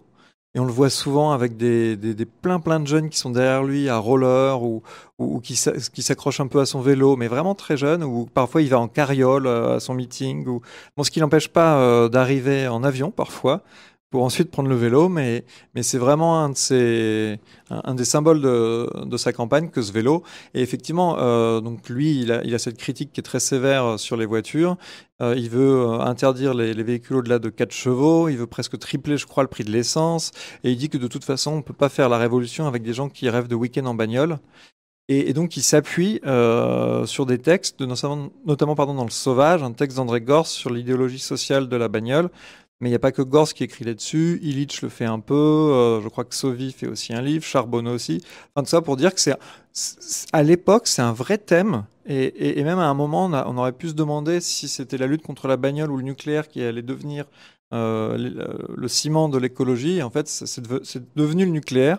La lutte contre la bagnole est restée, mais avec une place moins importante. Mais à l'époque, c'est vraiment quelque chose que les écolos revendiquent et mettent en avant. Et pourtant, on apprend au détour d'une page que René Dumont, si on le voit beaucoup sur son vélo, s'il est cycliste réellement, mais qu'il se met également en scène pour les télévisions, il prend pas que du vélo, celui-là. Non, ce que je disais tout à l'heure, il arrive parfois en avion sur le lieu de ses meetings. Ça n'a pas l'air de le déranger. Parfois, dans la campagne, il dit qu'il aurait préféré faire autrement, mais il n'y a pas le même rapport. Je pense qu'il n'y a pas la même fétichisation de l'objet voiture que de l'objet avion, et que du coup, ça se concentre sur l'abcès, c'est la voiture. L'abcès qu'il faut crever, c'est la voiture. De René Dumont, de l'aventure frappadingue de cette campagne électorale que tu narres vraiment très très bien. Le prophète qui avait raison, la présidentielle de René Dumont. Que reste-t-il, camarade ? Il reste qu'on est là à en parler. Donc déjà aujourd'hui, c'est une campagne qui est un peu redécouverte. René Dumont, il y a certains de ses livres qui sont republiés au Seuil. On l'a dit, il a quand même mis les mots sur un certain nombre de problèmes que les écolos portent toujours, contre lesquels ils luttent toujours. Donc il y a une vraie mémoire qui est transmise. On l'a dit, sur les thèmes de campagne, la bagnole, le patriarcat, la lutte contre le productivisme, il y a beaucoup de choses qui sont encore actuelles aujourd'hui. Voilà, il y a des choses que les écolos ont laissées entre-temps, on l'a dit, ça peut être la surpopulation ou le tiers-mondisme. Après, c'est vrai que c'est un peu le dernier chapitre s'appelle Notre Père, parce que c'est son enterrement, donc c'est un peu un jeu de mots un peu facile peut-être, mais c'est qu'il reste aussi pour les écolos un peu leur père, même si... Ce qui est intéressant à dire, c'est que la campagne date de 74. Et après, Dumont, il dit moi, j'ai fait mon taf. Maintenant, les petits, les enfants, c'est à vous de vous structurer. Oui, il y a un côté faites mieux. Ouais, il y a un côté faites mieux, effectivement. Je vois pas à quoi tu fais allusion, mais il doit y avoir quelque chose de cet ordre-là. Et donc, il y a à Montargis. Sauf que lui se retire. C'est ça, à Montargis, c'est là où il met la dernière fois la main à la pâte. Il participe à une espèce de grand Woodstock politique sur 2 jours pour que l'écologie se structure. Et en fait, l'écologie se structure pas du tout, ou pas assez. Et donc, lui, il reprend un peu ses billes, il refait ses voyages en tant qu'agronome, il est invité un peu partout. Et l'écologie politique, elle n'est que 10 ans après. Le parti Les Verts ne naît que 10 ans après la campagne de Dumont. Et pourquoi il faut 10 ans Parce que en fait, les écologistes, c'est vrai qu'on depuis tout à l'heure, on parle de sa campagne comme si elle allait de soi, mais beaucoup d'écolos étaient pour qu'il n'y ait pas de campagne parce qu'ils ne voulaient pas participer au cirque électoral. Il y avait une tendance spontanéiste ou entre guillemets gauchiste, donc qui voit les choses comme ça. Il y a une tendance environnementaliste. Ici, on ne met pas de guillemets à gauchiste. Alors, islamo-gauchiste. Ah non, ça on enlève. On parle même pas. Ça, on cancel tout de suite, monsieur Politico. Non, mais ça va pas, non. Je rigole. Donc, il y a une phase trop à gauche qui trouve que c'est élection piège à con et des environnementalistes qui trouvent que c'est pas le rôle que de faire de la politique. Et donc, pour mettre tous ces gens-là d'accord, et puis il y a les spontanistes, entre guillemets, qui veulent pas d'un truc organisé, qui veulent organiser l'inorganisation. Il y en a un qui me dit une phrase que j'aime bien, il m'a dit, c'est difficile d'organiser la spontanéité. C'est pas faux. Pas mal. Ouais. Pas mal. Pierre Merejewski, pour lui rendre hommage. Tu ne racontes pas ton enquête. Hein. Non. C'est pas ton truc. Bon, voilà. Mais moi, j'ai envie de te demander, voilà, est-ce que ces grands témoins que tu as retrouvés, qui qui ont au moins 70 ans, hein, parce que s'ils ont 20 ans il y a 50 ans, voilà, bon, et parfois plus, ils étaient heureux, ils étaient, j'imagine, d'en parler, mais est-ce qu'ils avaient du dépit par rapport à la situation actuelle? Est-ce qu'ils regardaient la situation actuelle? Alors j'avoue qu'on est resté assez focus sur 74. Sur les faits. Et ceux qui s'en souvenaient, que j'ai pu retrouver, parce que malheureusement il y a des personnes qui mais étaient toutes assez contentes d'en parler. Ouais. Non, donc j'ai fait un travail, comment j'ai fait le bouquin, c'est en parlant plutôt avec beaucoup de personnes, avec un gros travail d'archives papier, avec un travail d'archives au musée du vivant qui garde les archives de René Dumont, je crois que j'ai écouté tout ce que je pouvais sur l'INA, que ce soit radio ou télé, et puis des livres surtout, parce que dans pas mal de livres on trouve des petits bouts de campagne éparpillés, parce qu'elle n'a jamais été racontée, mais voilà.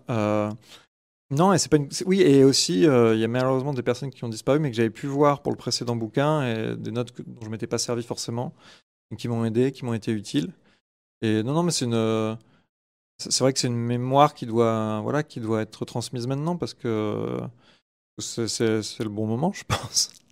Je profite de ton savoir autour des mouvements de gauche et surtout écologistes pour te demander ton point de vue sur ce qui se passe aujourd'hui, sur les élections, à la fois, à la limite, la campagne de 2024 de Marie Toussaint. Alors, je vais être super décevant, parce qu'en fait, avant, j'étais au Journal du Dimanche, j'en suis parti.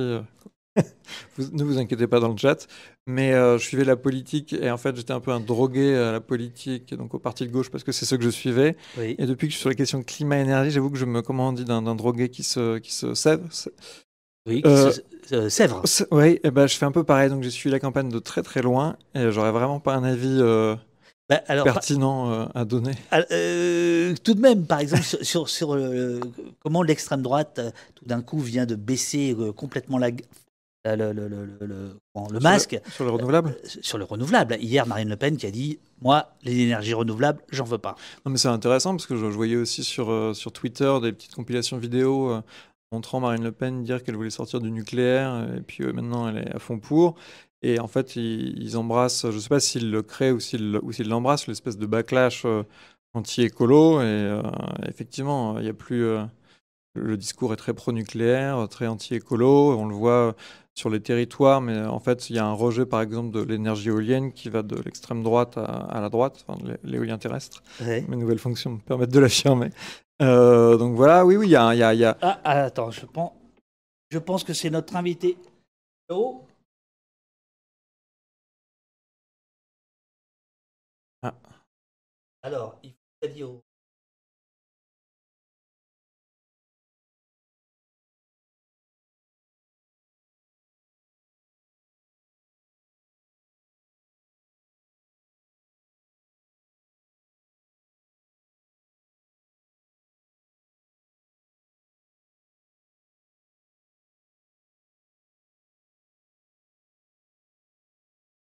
Attends, excuse-moi, j'avais coupé le micro. Voilà, parce que donc c'est Augustin, que je ne connais pas, qui accompagne Marine Tondelier, qui est en bas et qui voulait savoir où est-ce qu'il devait se rendre. D'accord. Voilà, donc ils arrivent d'un instant à l'autre. Ils vont trouver.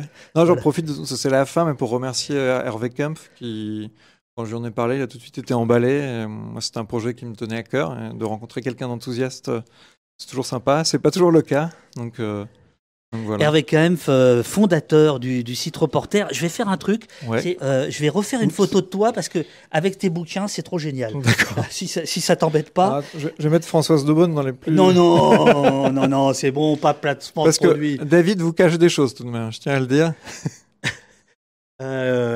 Il a des passions cachées. Ça suffit. Ok, super. Ok, c'est super. Alors, il faut peut-être ranger les bouquins pour que Marine Tondelier puisse venir. Voilà. Alors, quand même, juste montrer celui-là de son biographe, si vous voulez un truc sur sa vie. Le biographe de René Dumont, Jean-Paul Bessé, que tu cites plusieurs fois. Et ça, c'est l'autobiographie de Dumont, mais c'est des questions-réponses, donc c'est très vivant. Agronome de la faim. Voilà. Ça, c'est son journal de campagne, mais c'est un peu fait de briquet de broc, mais c'est sympa. Un peu plus sur ta gauche. Ma gauche à moi. Voilà. Et un tout dernier, parce que je ne voudrais pas le montrer. En 71, c'est pour montrer que c'était dans l'air du temps, c'était le premier ministre de l'Environnement, donc sous Pompidou, Robert Poujade, et qui dépeint bien son époque, donc de droite. Eh oui. Mais un livre intéressant, bien écrit, et pas trop langue de bois, même pas langue de bois. Par exemple, tous ces livres, oui. D'ailleurs, je ne sais pas si vous voyez, peut-être pas, mais regardez, ici, puisque aujourd'hui c'est la bibliothèque, ici c'est quand même l'occasion d'en parler, les livres des auteurs de la Fabrique que nous avons invités au poste, Raphaël Kempf, fils d'eux, Paul Rocher, 2 fois, Arnaud Vivian, 2 fois, Elsa Deck Marceau, voilà, tous ces gens-là, édités à la Fabrique, un immense baiser aux copains de la Fabrique et aux proches d'Éric Hazan, qui donc l'éditeur qui nous a quitté hier à 88 ans. Est-ce que tous ces ouvrages, il faut les prendre comme une idée que à l'époque il y a une effervescence intellectuelle beaucoup plus grande que les tweet clash d'aujourd'hui? Oui, il y a quand même Mais on fait pas les vieux cons non plus. Hein. Non, mais c'est vrai qu'il y a plus d'intello. Écolo dans la sphère publique qu'aujourd'hui et des grands penseurs notamment notamment américains comme on l'a dit tout à l'heure, mais parfois c'est des biologistes qui écrivent et leur livre a un énorme succès. Parfois c'est des sociologues, parfois c'est le père de Pierre Moscovici, Serge Moscovici, écrit beaucoup de livres qui ont influencé les écolos et dont Marine Tondelier va vous parler. Alors voilà, alors Marine, est-ce que vous pouvez vous installer ici? Bonjour, pardon. Quand même. Pouvez-vous? Oui, je suis désolé. Ce pantalon assorti au fauteuil. Ouais, mais il est modem, mais il veut pas le dire. Ça va pas, non. Mais c'est vraiment, alors on va vous voir, monsieur. Alors il faut vous mettre là, si vous êtes hors champ.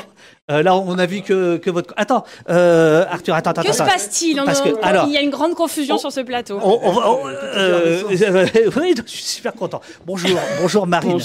Bonjour. C'est très gentil de prendre le temps. Il y a un train à 10h40, c'est ça? Il faut partir à 10h40 Exactement, je rentre à Hénin-Beaumont pour une fin de campagne mouvementée. Tournée des bars avec Benoît Vito de toutes les terrasses lilloises. Et on termine de 23h à minuit par le collage. Vous savez, il faut tenir les panneaux, dont celui de la place de la République, bien sûr. 23h à minuit. Voilà, pour que ce soit Marie Toussaint plutôt que Jordan le Mytho sur les panneaux tout le samedi, parce qu'on n'a plus le droit de coller à partir de minuit. Voilà. Et là, on a le droit de parler. Oui, sur Twitch, on peut parler tant qu'on veut. Mais je crois que toi, par ailleurs, tu as toujours fait ce que tu voulais, donc c'est l'avantage. Mais on va pas mettre mal à l'aise Arthur Nazaret, qui lui suit scrupuleusement les règles. Mais merci beaucoup pour ton livre, que je dois lire cet été. Ah, évidemment, il est sur ma alors liste. On fait toi donc en fait. C'est ça? On fait comme vous voulez. Mais là, vous voyez, je pense. Non, lui, il vous voit tout le monde. Exactement. Non, tu n'es pas désuet. Ça fait partie de son charme. Il a toujours été comme ça. C'est parce que c'est... Moi, je suis pas très désuète. Alors, donc, Arthur a une toute petite question pour toi. Je crains le pire. Non, pas du tout. Non, pas du tout. Ça, vraiment. Et le bouquin est super. Alors, je suis désolé, c'est un peu le bazar. Il y a une caméra ici qui nous filme ensemble. Il y a ces deux-là qui vous filment. Et il y a non. Et puis il y a aussi celle-là qui filme. Au poste, voilà. Normalement le néon s'allume, mais aujourd'hui tout était en panne, mais tout va bien. C'est pas possible. Je reviens de Sud Radio où pendant mon interview avec Monsieur Bourdin, tout s'est éteint, genre blackout. Il n'avait jamais vu ça en 50 ans de radio. Et là il n'y a pas d'électricité non plus. Non. Mais ça c'est une flash mob ou quoi? Est-ce que c'est tu portes la poisse Oui, les factures les gens. Alors, notre question pour... Alors, la question... Ouais, c'est une question toute bête, parce qu'on parlait tout à l'heure de l'héritage de Dumont et comment la mémoire a été transmise ou non. Et j'ai cru comprendre que vous aviez demandé, pour le lancement de Les Écologistes, son mythique pullover rouge. Et parce que j'avais cette info, mais l'info que je n'avais pas, c'est si le Musée du Vivant avait accédé à cette requête. Alors, en toute transparence, oui, René Dumont, c'est important dans notre histoire, dans notre vie. J'ai encore parlé de lui dimanche au grand meeting de campagne de Marie Toussaint en disant, parce qu'il avait écrit L'Utopie ou la mort, c'est un titre très poignant. Et souvent, je dis non, René, tu n'étais pas un utopiste, tu étais avant-gardiste. Et c'est vrai que les écologistes de l'époque se considéraient comme utopistes. Ils étaient en fait réalistes. Aujourd'hui, les utopistes, ce sont les autres, celles et ceux qui pensent qu'on peut tout continuer comme avant. Et donc, je parle souvent de lui, je convoque souvent sa mémoire. Et c'est quelqu'un à qui je pense souvent quand on est sur les sujets de méga-bassines, de manque d'eau potable, tous ces Français qui ont plus l'eau au robinet. Évidemment qu'on repense à René Dunon, son verre d'eau, qui était le premier à dire que bientôt on en manquerait. Et donc, sur la question du pull, très précisément, oui, nous avions demandé. Mais ils étaient OK sur le principe. Mais en fait, il y avait des règles, des contraintes de sécurité et de protection de l'objet. Fallait une vitrine, voilà. Et on n'avait pas les moyens d'organiser ça, ni dans le temps, parce que je vous rappelle que c'est une semaine où, par ailleurs, on est quelques jours après le 7 octobre, on est le lendemain des attentats d'Arras aussi. Et donc, c'est une semaine où tout a été bouleversé et voilà, on n'a pas réussi à le faire. Mais on a une exposition aussi mémoire des 50 ans de René Dumont qui sera exposée aux Journées d'été des Verts à Tours en août prochain. On organise à Montargis là, une grande journée, je pense que vous y serez aussi. Mais nous parlerons de votre livre à Montargis là en juin. Enfin, c'est quelque chose qui est important pour nous, pour beaucoup de militants. Et dans chaque salle écolo où je vais, il y a toujours quelqu'un qui me dit « Moi, j'étais là pour la campagne de René en 1974, car l'écologie, ça conserve. » En général, voilà, c'est des personnes qui ont donné toute leur vie à ça et pour qui j'ai énormément de respect. Voilà. On va libérer Arthur. La Après, réponse convient. Si tu veux rester dans les coulisses pour Politico et faire un billet de blog ou n'hésite pas à nous, c'est oposte.fr. Tout ce qui est énergie renouvelable. Donc, quoi qu'il en soit question. Pas de problème. Il n'y a pas de problème. Mais alors, voilà. Et alors, si tu peux te mettre au milieu, Marine, voilà. Merci beaucoup, Arthur. Je suis désolé, c'est la première fois que ça va faire un truc pareil. Il y a des gens qui n'apprécient pas la blague sur les factures dans le chat. Pourquoi ? En disant, payez vos factures les gens, c'est pas la meilleure blague du moment. Non, mais je parlais de vous. Non, mais en fait, j'étais très surprise à Sud Radio parce que j'étais en train de parler de Jordan Bardella en disant Jordan le mytho, le député TikTok, etc. Et là, paf, tout se coupe. Donc, j'ai crié à la fois au sabotage. On m'a répondu que j'avais qu'à être pour le nucléaire. Enfin bref, il y a eu un quart d'heure de blague sur cette situation où vraiment les techniciens étaient...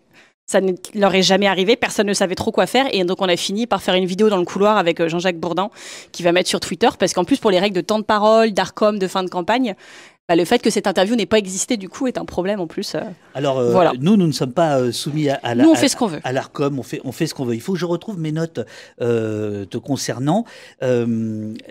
Grosso modo, j'aimerais partir de l'entretien qu'on a eu avec Arthur pour son livre qui est passionnant sur René Dumont. À l'époque, pionnier de l'écologie politique, premier candidat national à une élection. Il est marqué, il est comme ta veste. Il est vert, il est très vert, il est à gauche. Mais il a un pull rouge. Il a un pull rouge, mais il est très à gauche. Or, on comprend que déjà dans son équipe de campagne, il y a des gens qui disent il va falloir se retirer, laisser Mitterrand, à l'époque on l'appelait comme ça, gagner, et puis d'autres qui disent non, pas du tout. Et en fait, moi je découvre, en lisant le livre d'Arthur, et là je te parle de 2024, d'aujourd'hui, du parti que tu diriges, en fait, vous ne savez pas où vous êtes. Ça, c'est pas vrai. Non, vous ne savez pas où vous êtes. Moi, je sais où je suis. Toi, oui, mais le parti. Si, je pense que c'est assez clair. Les débats sur le nini de est-ce que l'écologie c'est de droite ou de gauche ou tout ça, ils ont été tranchés depuis bien longtemps. D'ailleurs, en réalité, évidemment que nos alliances se font plutôt à gauche parce qu'on va pas s'allier avec la droite, voilà. Mais que toute la gauche n'est pas écologiste. Il existe encore une gauche productiviste assez puissante dans ce pays. Et que pour nous, l'écologie se résume pas non plus au clivage gauche-droite. L'écologie, c'est autre chose. L'écologie, c'est pour nous un nouvel axe structurant de la vie politique, pas juste française. L'écologie se pense pas d'ailleurs que par la France. C'est un phénomène mondial. Et c'est tout simplement la mère de toutes les batailles. Si on ne gagne pas cette bataille-là, alors toutes les autres ne comptent plus. On ne pourra pas les mener. Donc c'est pour moi une bataille très très structurante, c'est celle qu'on ne peut pas perdre et qui, à mon sens, n'occupe pas assez de place dans le débat politique par rapport aux enjeux qu'elle concerne. Alors, ici, on fait généralement pas de la vie politique, voilà, de la compole, je sais pas comment on appelle ça. Merci beaucoup. Au revoir. Merci. À bientôt. N'hésite pas à fermer la porte juste derrière, c'est super. Merci beaucoup. Fermer derrière soi. Voilà. Mais là, bon, voilà, on est à quelques heures de la fin de la campagne électorale, etc. Bon, il y avait eu cette possibilité pour vous. On avait proposé, semble-t-il, enfin, LFI avait proposé une liste commune avec une tête Ça de fait liste. 6 mois qu'on m'a pas posé cette question, ça me manquait, tiens. Aussi proche de la fin de campagne. Ben ouais, mais est-ce que si proche de la fin de campagne, vous dites pas merde, on a déconné, on aurait dû le faire? Non.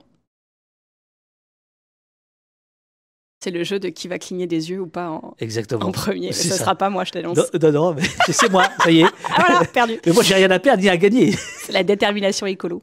Non, mais que veux-tu que je te dise? Les européennes, c'est une élection proportionnelle à un tour. Il y a des élections dans la vie politique française, les présidentielles par exemple, où c'est un scrutin uninominal à 2 tours qui est compliqué parce qu'il fait que on a tellement tous peur. C'est pas juste le mode de scrutin, c'est aussi le RN, les fachos qui sont très hauts.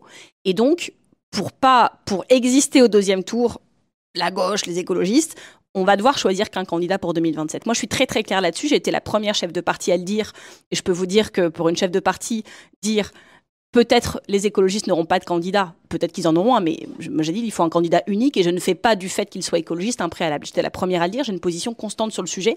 Et ça pose un problème démocratique dans un pays que pour pas avoir le choix entre des fachos et des gens de droite, on doit renoncer à avoir un candidat au premier tour. C'est un problème démocratique, mais on va le faire parce qu'on sera responsable pour 2, pour 3, pour 10 s'il le faut. Par contre, les européennes, c'est un scrutin proportionnel à un tour. Et donc, chaque force politique doit pouvoir se présenter. Et puis surtout, on ne vote pas pour des enjeux français. On vote pour des enjeux européens.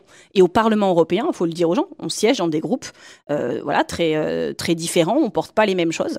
D'ailleurs, les socialistes européens, quand on regarde ce qu'ils votent, les méga camions de plus de 25 mètres qui étaient interdits et qu'ils viennent d'autoriser, le pacte asile-immigration qui quand même, à côté, la loi d'immigration de Darmanin, c'est du pipi de chat.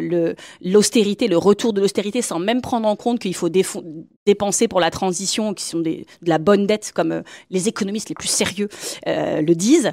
C'est ça les socialistes européens. Donc non, ça n'a pas de sens. Et puis sur plein de sujets, moi, à plusieurs moments de cette campagne, avec toute l'amitié que je porte à mes collègues, je me suis dit heureusement qu'on n'est pas en liste tous ensemble.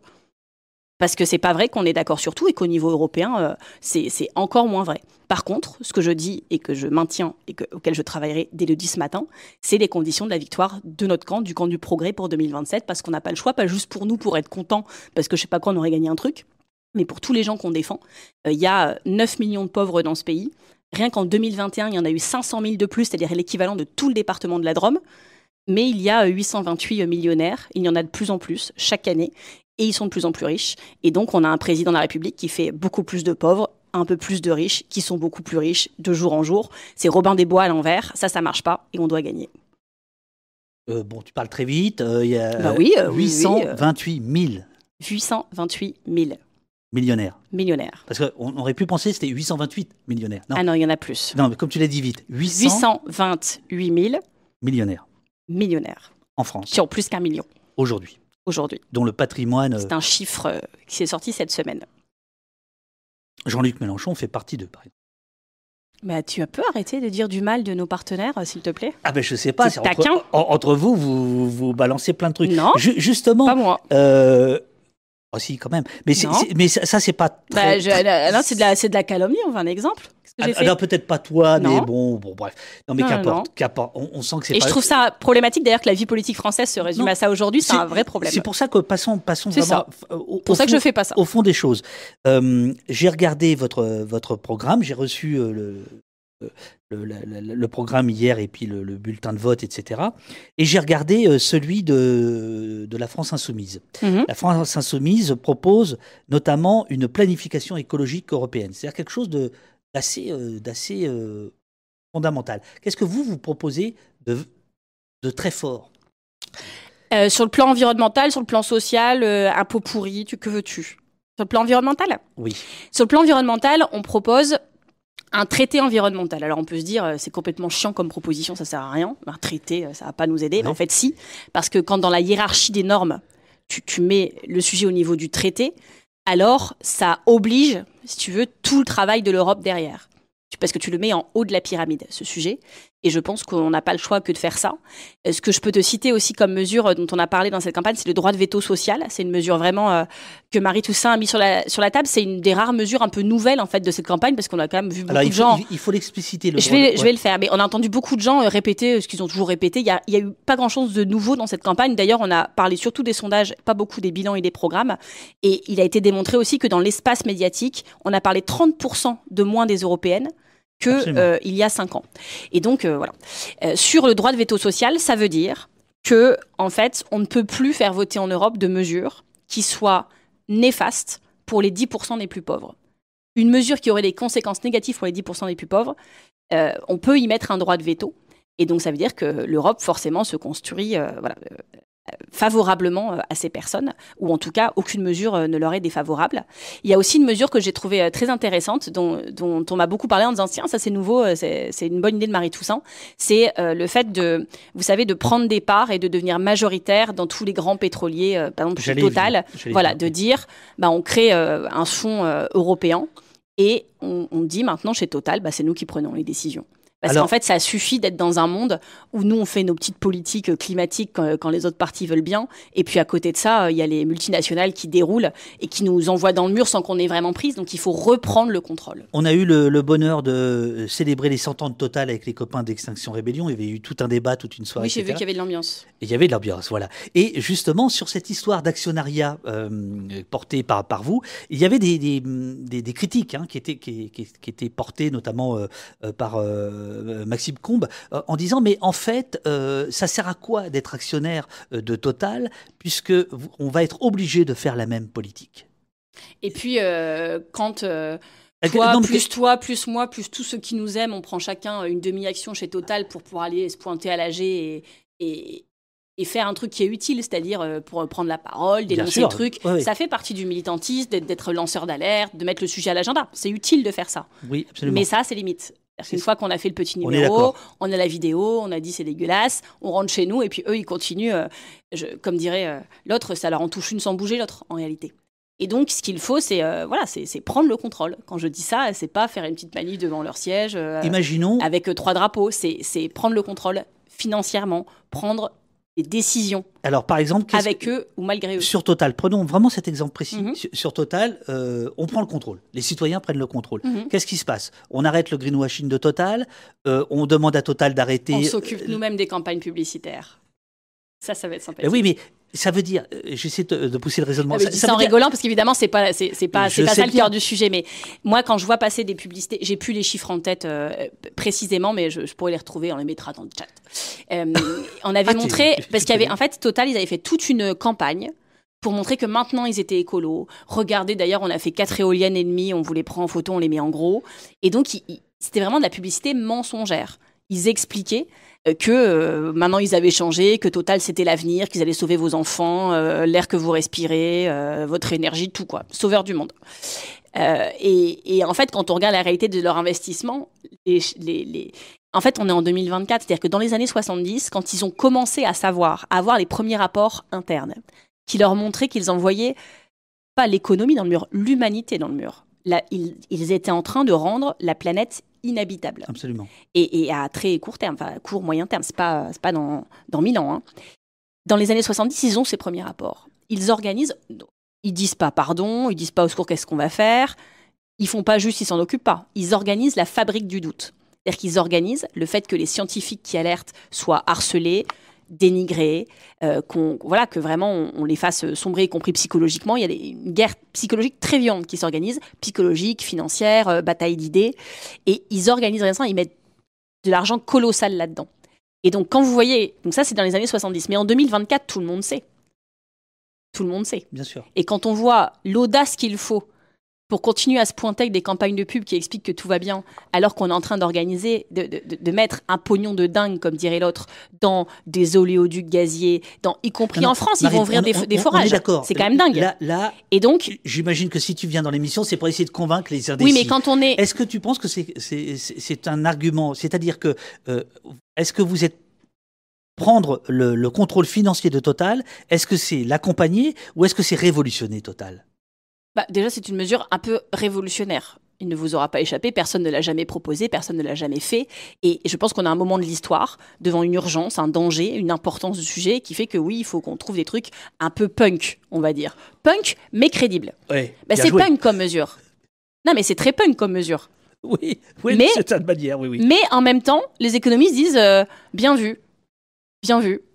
En fait, on n'y avait pas pensé.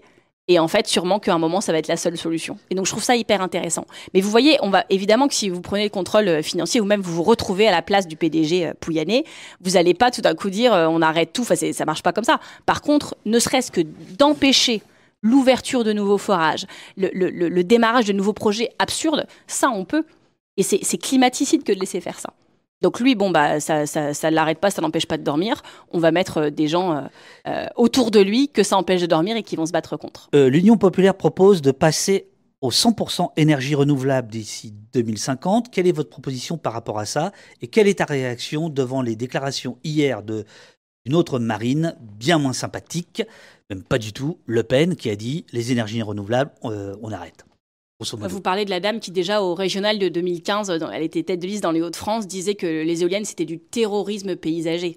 C'est-à-dire les gens qui emploient des mots qui dévoient le terme de terrorisme, qui est quand même un mot qui a un passé lourd, c'est des mots importants. On ne peut pas jouer avec ces mots-là pour critiquer les éoliennes. Moi, déjà, ça me dépasse. C'est des gens que j'ai appris à ne plus écouter. Sur l'énergie renouvelable, oui, il faut du 100% renouvelable. C'est ce que les écologistes portent depuis longtemps. Et ce n'est pas juste, là aussi, une utopie. Les rapports de RTE montrent que c'est possible, pas comme ça en 3 minutes, mais c'est possible. Ce qu'il faut dire aussi à vos auditeurs, c'est que la France est coupable en la matière. Il y a eu des engagements pris par la France en 2009-2010, parce que chaque pays européen devait dire on s'engage sur tel objectif de renouvelable. Déjà à l'époque, la France avait pris un engagement nul, 22%, 23% pour 2022. C'est l'objectif que la France s'était fixé, c'était un des objectifs les plus nuls de toute l'Europe. Et bien on est tellement doublement nuls qu'on est les seuls à ne pas avoir tenu notre objectif.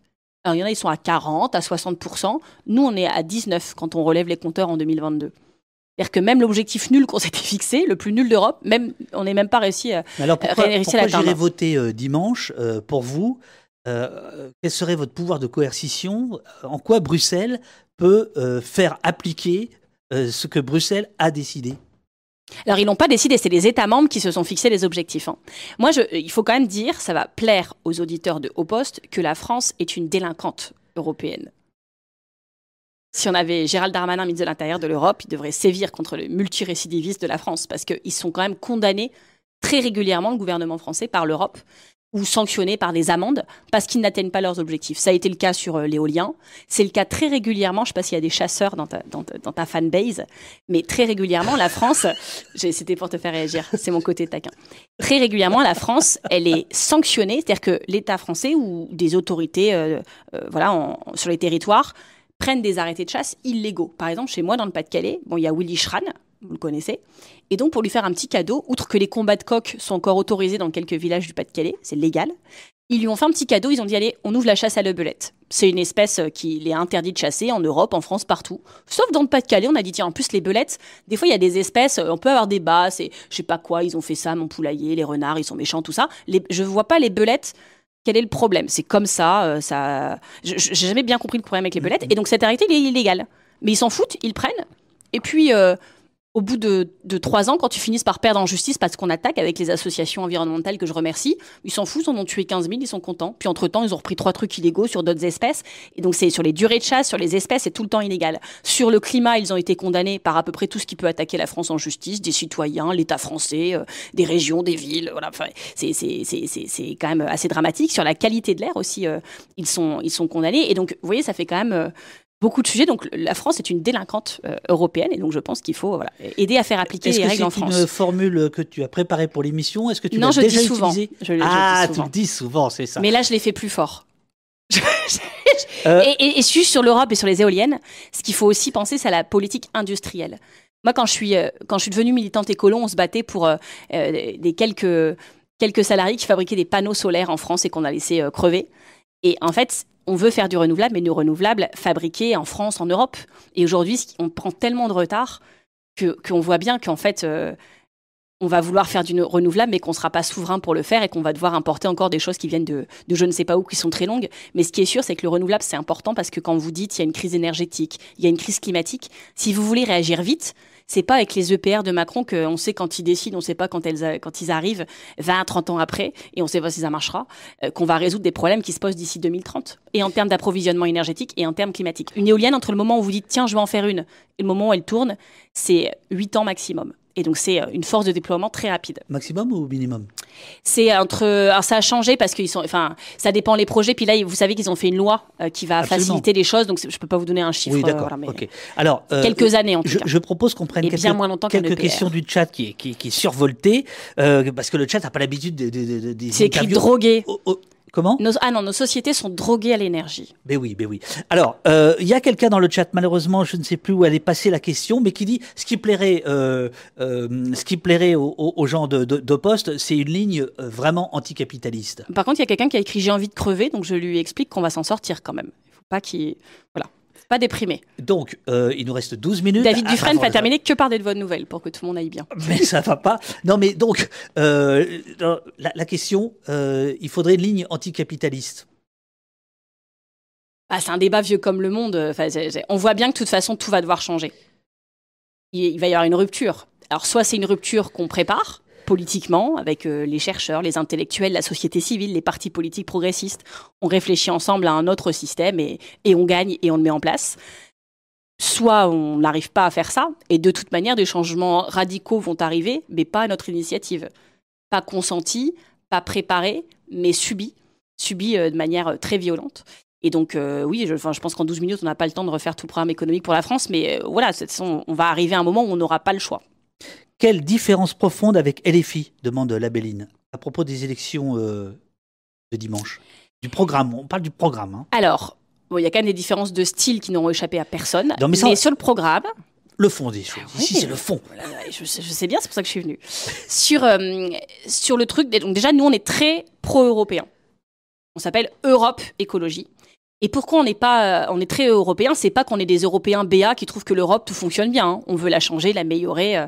Il y a beaucoup de choses qu'on veut changer dans cette Union européenne. Mais parce qu'on sait que les écologistes ont besoin de l'Europe. On a besoin de l'Europe parce que c'est un échelon dont on peut pas se passer si on veut vraiment sauver le monde. Je vous donne un exemple, la déforestation.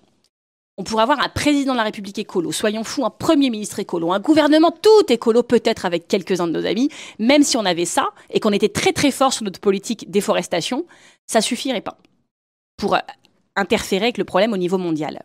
L'Europe, c'est le deuxième importateur mondial de produits issus de la déforestation. Donc, quand nos collègues écolos se battent au Parlement européen pour faire des mesures qui interdisent, donc d'ici telle année, l'importation de produits issus de la déforestation en Europe, alors ça oblige toutes les filières à se réorganiser.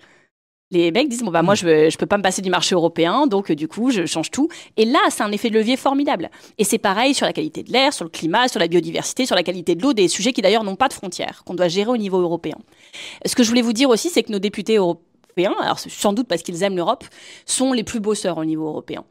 Quand vous voyez dans tous les classements, sur la dignité animale, sur les questions environnementales, sur les questions sociales, sur les questions démocratiques, sur les questions de droits humains, on a gagné quasiment tous les classements qui ont été faits ces derniers jours par les associations sur différents sujets, en disant on a regardé les votes. Et c'est pas juste qu'on vote. C'est même votre argument dans le billet sur la profession de foi. Je vois que tu l'as vraiment lu. Bah oui, c'est important de le dire. En disant vous avez 100% des... On a 100% et par les associations environnementales et par d'autres assos. Mais vous voyez, c'est important de le dire parce que des fois on en voit des gens. Puis, par exemple, Jordan Bardella, là, avec ses TikTok, il sert à rien. Il a écrit 0 rapport en 5 ans, le gars. C'est la politique tic-tac-toc, là. Bon, ça marche, mais ça sert à rien au Parlement européen. Donc, quand on parle de vote utile, déjà, voter utile, c'est envoyer des gens qui vont être utiles à l'écologie, à l'Europe, et nos députés le sont. Et puis surtout, j'alerte vos auditeurs sur une chose. C'est que les sondages, moi je crois plus dans les électeurs. Non, on s'en fout, t'es pas chez Bourdin là. Pourquoi je te le dis? Parce que si on se réveille, non, mais on s'en fout des sondages, mais on s'en fout pas des résultats.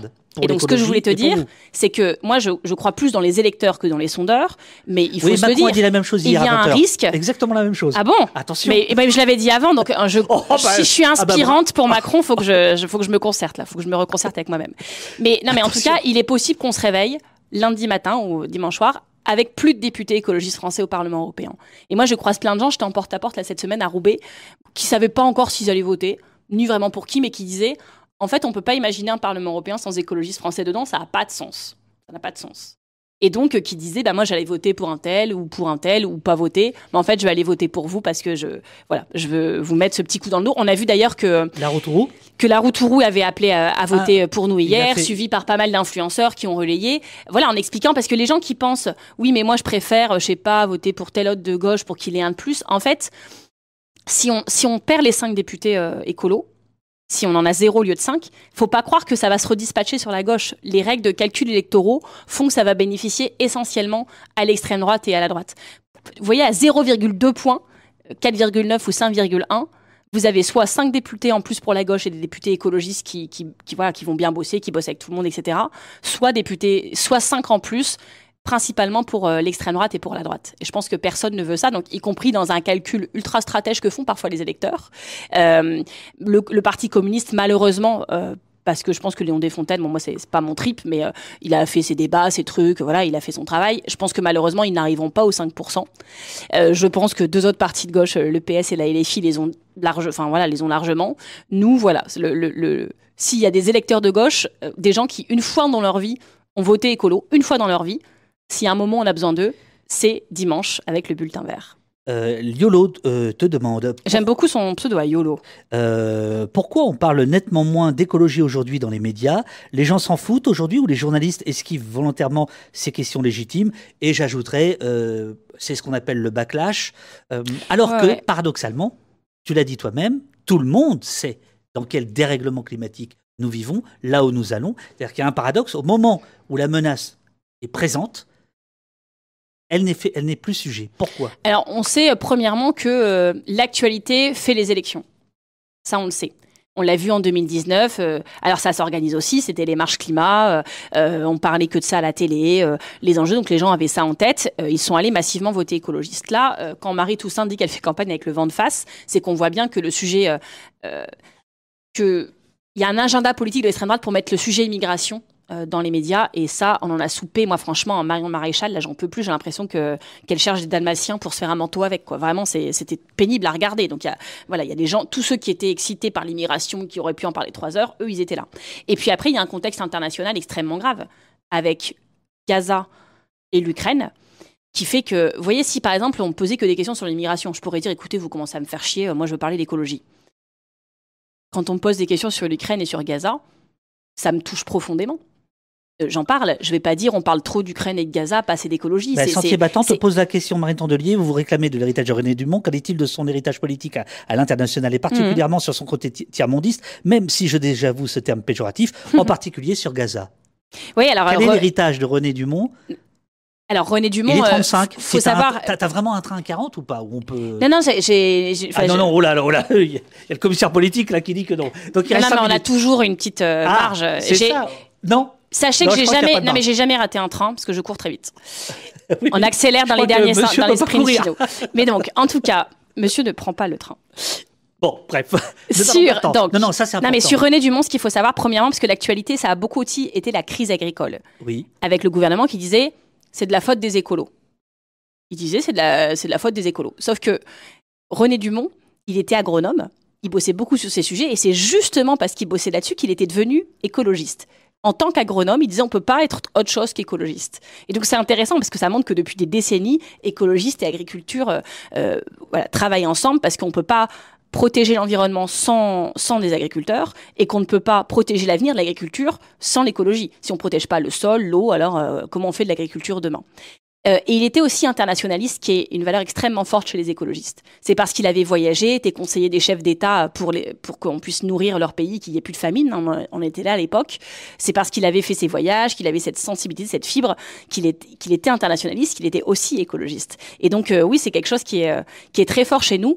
Et sur Gaza, vous savez, c'est un sujet sur lequel on est mobilisé depuis le début de l'écologie.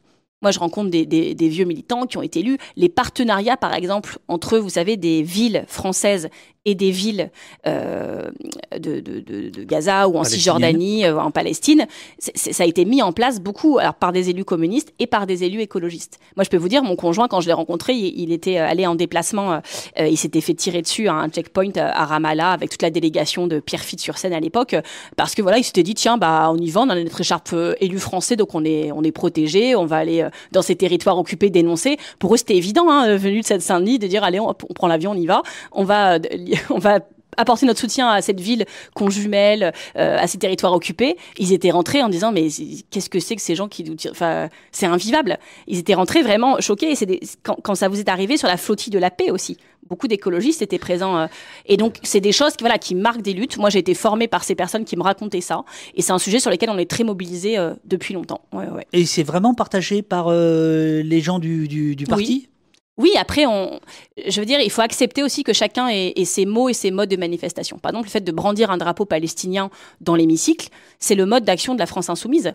C'est pas celui que nous, on a choisi. Mais il faut respecter le fait que c'est pas parce qu'on choisit pas ce mode d'action-là qu'on est nul, qu'on sert à rien et qu'on pense rien sur le sujet. C'est pas vrai. J'ai été claire du premier au dernier jour sur le sujet. J'ai toujours dit la même chose. Liolo mais je vous dis, ma question a été posée, mais j'ai pas compris la réponse. Il reste 3 minutes. Je vous dis quand même sur le drapeau palestinien. Je vais faire la photo en live. Allons-y. Mais je te laisse répondre à Liolo sur le backlash. Sur le backlash écolo. Voilà. Oui, en fait, on voit bien que la progression de l'écologie il faut que vous voyez cette scène, c'est assez drôle. D'accord. Okay. C'est l'effet de la victoire. Donc, en fait, il y a un côté chiracien dans ce V. Exactement. Bon. On en parlait justement. C'est les années 70 qui reviennent. Voilà. Okay. Donc, nous étions sur le backlash écolo. Il y a une progression de l'écologie dans les mentalités, c'est sûr, et aussi dans les élections, dans les urnes. Et donc, c'est normal que le vieux monde se réveille. C'est normal que celles et ceux qui ont des intérêts financiers lourds se coalisent et veuillent nous défoncer la gueule avec des moyens financiers et des moyens politiques qui sont beaucoup plus forts que les nôtres. C'est ça qui est en train de se passer. Et donc, c'est simple. Hein. Dès qu'il y a un problème quelque part en Europe, c'est de la faute des écologistes. Il se passe ce qu'on dénonce depuis 40 ans. La réponse des gars en face, c'est de la faute des écologistes. C'est vraiment un truc de bouc émissaire. Et je l'avais dit, quand j'étais allée voir Gabriel Attal, au tout début de son mandat, il a convoqué tous les chefs de parti. Il venait de dire que la crise agricole, c'était de notre faute. Et je lui avais dit, mais monsieur le Premier ministre, outre que c'est malhonnête et que c'est pas à la hauteur de vos fonctions, quand vous faites ça, vous faites une politique de bouc émissaire. Et depuis l'Antiquité, ça existe. Donc c'est vieux comme le monde. Quand un politique n'a pas de solution, donc ça en dit plus sur vous que sur moi, quand un politique n'a pas de solution, il désigne une victime expiatoire. Dans l'histoire du monde, les boucs émissaires sont toujours innocents, donc moi ça me va. Mais ce que je lui avais expliqué aussi, c'est qu'il mettait en danger des personnes sur les territoires, qui sont peut-être moins exposées que le Premier ministre, mais moins protégées aussi. Et donc quand vous avez des militants écolos qui habitent tout seuls au milieu du village d'agriculteurs, de chasseurs, et que le Premier ministre, aux questions gouvernement, dit c'est de la faute des écolos, il met en danger des gens. Comme Darmanin quand il avait parlé d'écoterrorisme. Et ça, il faut le dire aussi. Le climat dans lequel on vit en ce moment se raidit pour les militants. Et c'est quelque chose sur lequel on doit être extrêmement vigilant et mobilisé. Mais je sais que sur ta chaîne, à peu près tout le monde l'est. Mais voilà, je le dis pour se donner un peu de courage. Il y a un côté psychothérapie de groupe. Alors, ça va être long, mais nous allons tenir. Il y a Augustin là, qui frénétiquement regarde son téléphone. Il est 10h39, il reste 1 minute. Je suis persuadé le meilleur pour la fin. Que tout le monde est frustré, aurait voulu... Mais je reviendrai. Alors voilà, on va prendre rendez-vous. Tu as dit que le 10, non pas le 10, le 11 au matin, tu travaillerais à l'Union de la Gauche, grosso modo. Mais j'y travaille déjà. Hein. Très bien. Il faudra revenir. Avec grand plaisir. En dehors de campagne électorale. Avec grand plaisir. Mais j'étais déjà venue. Mais bien sûr, oui, tu es déjà venue. Et je te remercie d'avoir pris... pas de problème. D'avoir trouvé 40 minutes pour... même si c'est évidemment frustrant. Tu pars à Hénin-Beaumont, tu as expliqué tout à l'heure pourquoi, mais je ne sais pas si tu avais bien le micro. Est-ce que tu peux dire ce que tu vas faire à Hénin-Beaumont, parce que voilà, il faut rappeler ce qu'est Hénin-Beaumont pour toi. Ce qu'est Hénin-Beaumont, c'est une ville donc dans laquelle je suis élue. Moi, je suis née, j'ai grandi, et depuis, donc je suis militante depuis 2009. Parce que j'habitais là, et j'ai milité pour l'écologie, parce que quand on est à Hénin-Beaumont, le jour de sa naissance, on a déjà 5 ans d'espérance de vie de moins que si on était né à Paris, par exemple. Donc j'ai grandi dans un territoire où on devient écolo en observant. Et il se trouve que ma ville est ensuite tombée aux mains du Front National en 2014. Et donc j'ai fêté au printemps, tu m'as pas souhaité mon anniversaire, mais 10 ans dans l'opposition à Hénin-Beaumont. C'est quelque chose de très violent, dont on reparlera peut-être la prochaine fois que je viens. On en avait parlé la fois dernière. On en avait parlé, bien sûr, oui. Et donc là, par exemple, je m'apprête à vivre un grand moment politique. C'est dimanche matin à tenir l'urne dans des bureaux de vote qui font parfois jusqu'à 80% pour le Rassemblement national. Voilà, c'est des moments assez violents. Et donc tout à l'heure, j'ai ma réunion, figure-toi, avec tous les assesseurs et les présidents de bureaux de vote pour la formation, là, pour bien faire les tampons sur les cartes électorales. Donc voilà, c'est le principal impératif. Mais évidemment, du coup, on fera campagne. Il y a d'ailleurs des féministes qui sont venus faire un contre-meeting à Jordan Bardella sur l'IVG. C'était un chouette moment militant. Je voulais t'en parler. On a fait une réunion publique, évidemment, pour Marie Toussaint avec différents candidats de la liste. On a tracté sur le marché. Et donc là, comme c'est le dernier soir, outre cette réunion en mairie, comme je t'ai dit, après je vais à Lille pour faire la tournée des terrasses avec Benoît Biteau, donc notre paysan qui se bat pour une politique agricole commune plus juste. Aujourd'hui, 80% des subventions que donne l'Europe aux agriculteurs, et c'est le premier budget de l'Europe, c'est beaucoup d'argent.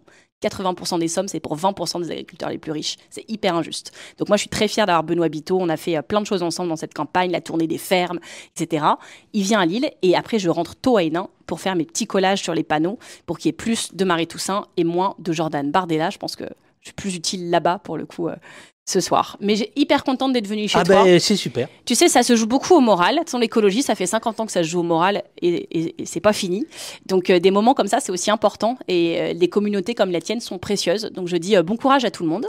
Parce que ça va être dur dimanche soir pour tout le monde. Il n'y aura pas de gagnants et de perdants à gauche dimanche soir.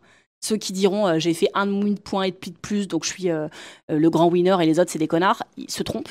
Parce que vraiment, c'est un mot que je peux dire que sur ton antenne. C'est sûr. Non mais vraiment, soyons tous vigilants dimanche soir parce qu'il y a une suite à écrire. Et c'est encore une fois, c'est pas pour nous, c'est pour des personnes qui en ont sincèrement besoin dans leur vie que l'on gagne et que ce soit pas un choix au deuxième tour entre des fachos et de la droite qui leur a couru après pendant 10 ans. Tu reviens quand tu veux, on posera les choses. On prendra une matinée entière. Parfait. Ou une nuit de l'écologie. Ah, vous allez faire ça? Non, mais c'est toi qui vas l'organiser. Ah bah d'accord. Je viens. Banco. Bon, j'envoie le petit teaser et je vous libère. Non, moi, je tiens parole, madame. Parfait, tu feras un bon politique. Merci tout le monde. Ah ouais, ah donc... Mais c'est pas une insulte, hein. Ça va bien se passer, monsieur. Oui, mais... Jingle de fin. Mais quelle forme. Ouais, jingle de fin. Allez, je pense que ce sera dans... Merci le chat, vous avez été adorable. J'ai tout lu, hein. Très sympa. Mais tu m'as peut-être enlevé les pas sympas. Mais... Ah non, on n'enlève pas les pas sympas. Regarde, non, tu m'as convaincu, j'irai voter vert dimanche. Merci Alex. En plus, les Verts Saint-Etienne sont remontés en Ligue 1 et j'y vois un signal avant-coureur. Merci les copains. Exactement, Geoffroy Guichard. Et moi, je suis supportrice du RC Lens et je suis pressée de voir Lens Saint-Etienne, Saint-Etienne-Lens, j'y serai. Et Red Star? Non. Le Red Star. RC Lens. Le Red Star, moi, je suis pour les il rentre en D2. Non, mais c'est très bien. Enfin, en Ligue 2. C'est mieux que le Qatar Saint-Germain. Ok. À bientôt. Une nuit de l'écologie et du football. Parfait. Amis des ballons ronds et des bulletins de vote. À tout de suite. Les amis, nous sommes sur oppost.fr. Abonnez-vous, les amis, c'est David Dufresne. Abonnez-vous, c'est important. Bon, la technique, c'est pas toujours ça. C'est artisanal, on est entre nous. C'est oppost.fr. Attention, oui. Ça va être dans le clip. Postez-vous l'abonnement. Non, abonnez-vous au poste. J'encourage, faites un don à Au Poste. Ah non, c'est là la caméra. Adonnez-vous au poste. Et faites des dons à Au Poste. J'espère que tout le monde dans le chat, que tout le monde ici fait des dons à Au Poste. Il faut donner de l'argent pour que ça existe. Amis du café, amis de la police, adonnez-vous au poste.fr, Adonnez-vous. On vous remercie tous pour vos dons, c'est cool. Désarmer les récits, c'est important. Ça passe par quoi? Ça passe par muscler les médias indépendants. Voilà, soutenir Au Poste. Abonnez-vous. Donnez plein d'argent. Il a raison, abonnez-vous Au Poste et à Mediapart, aux deux. Abonnez-vous.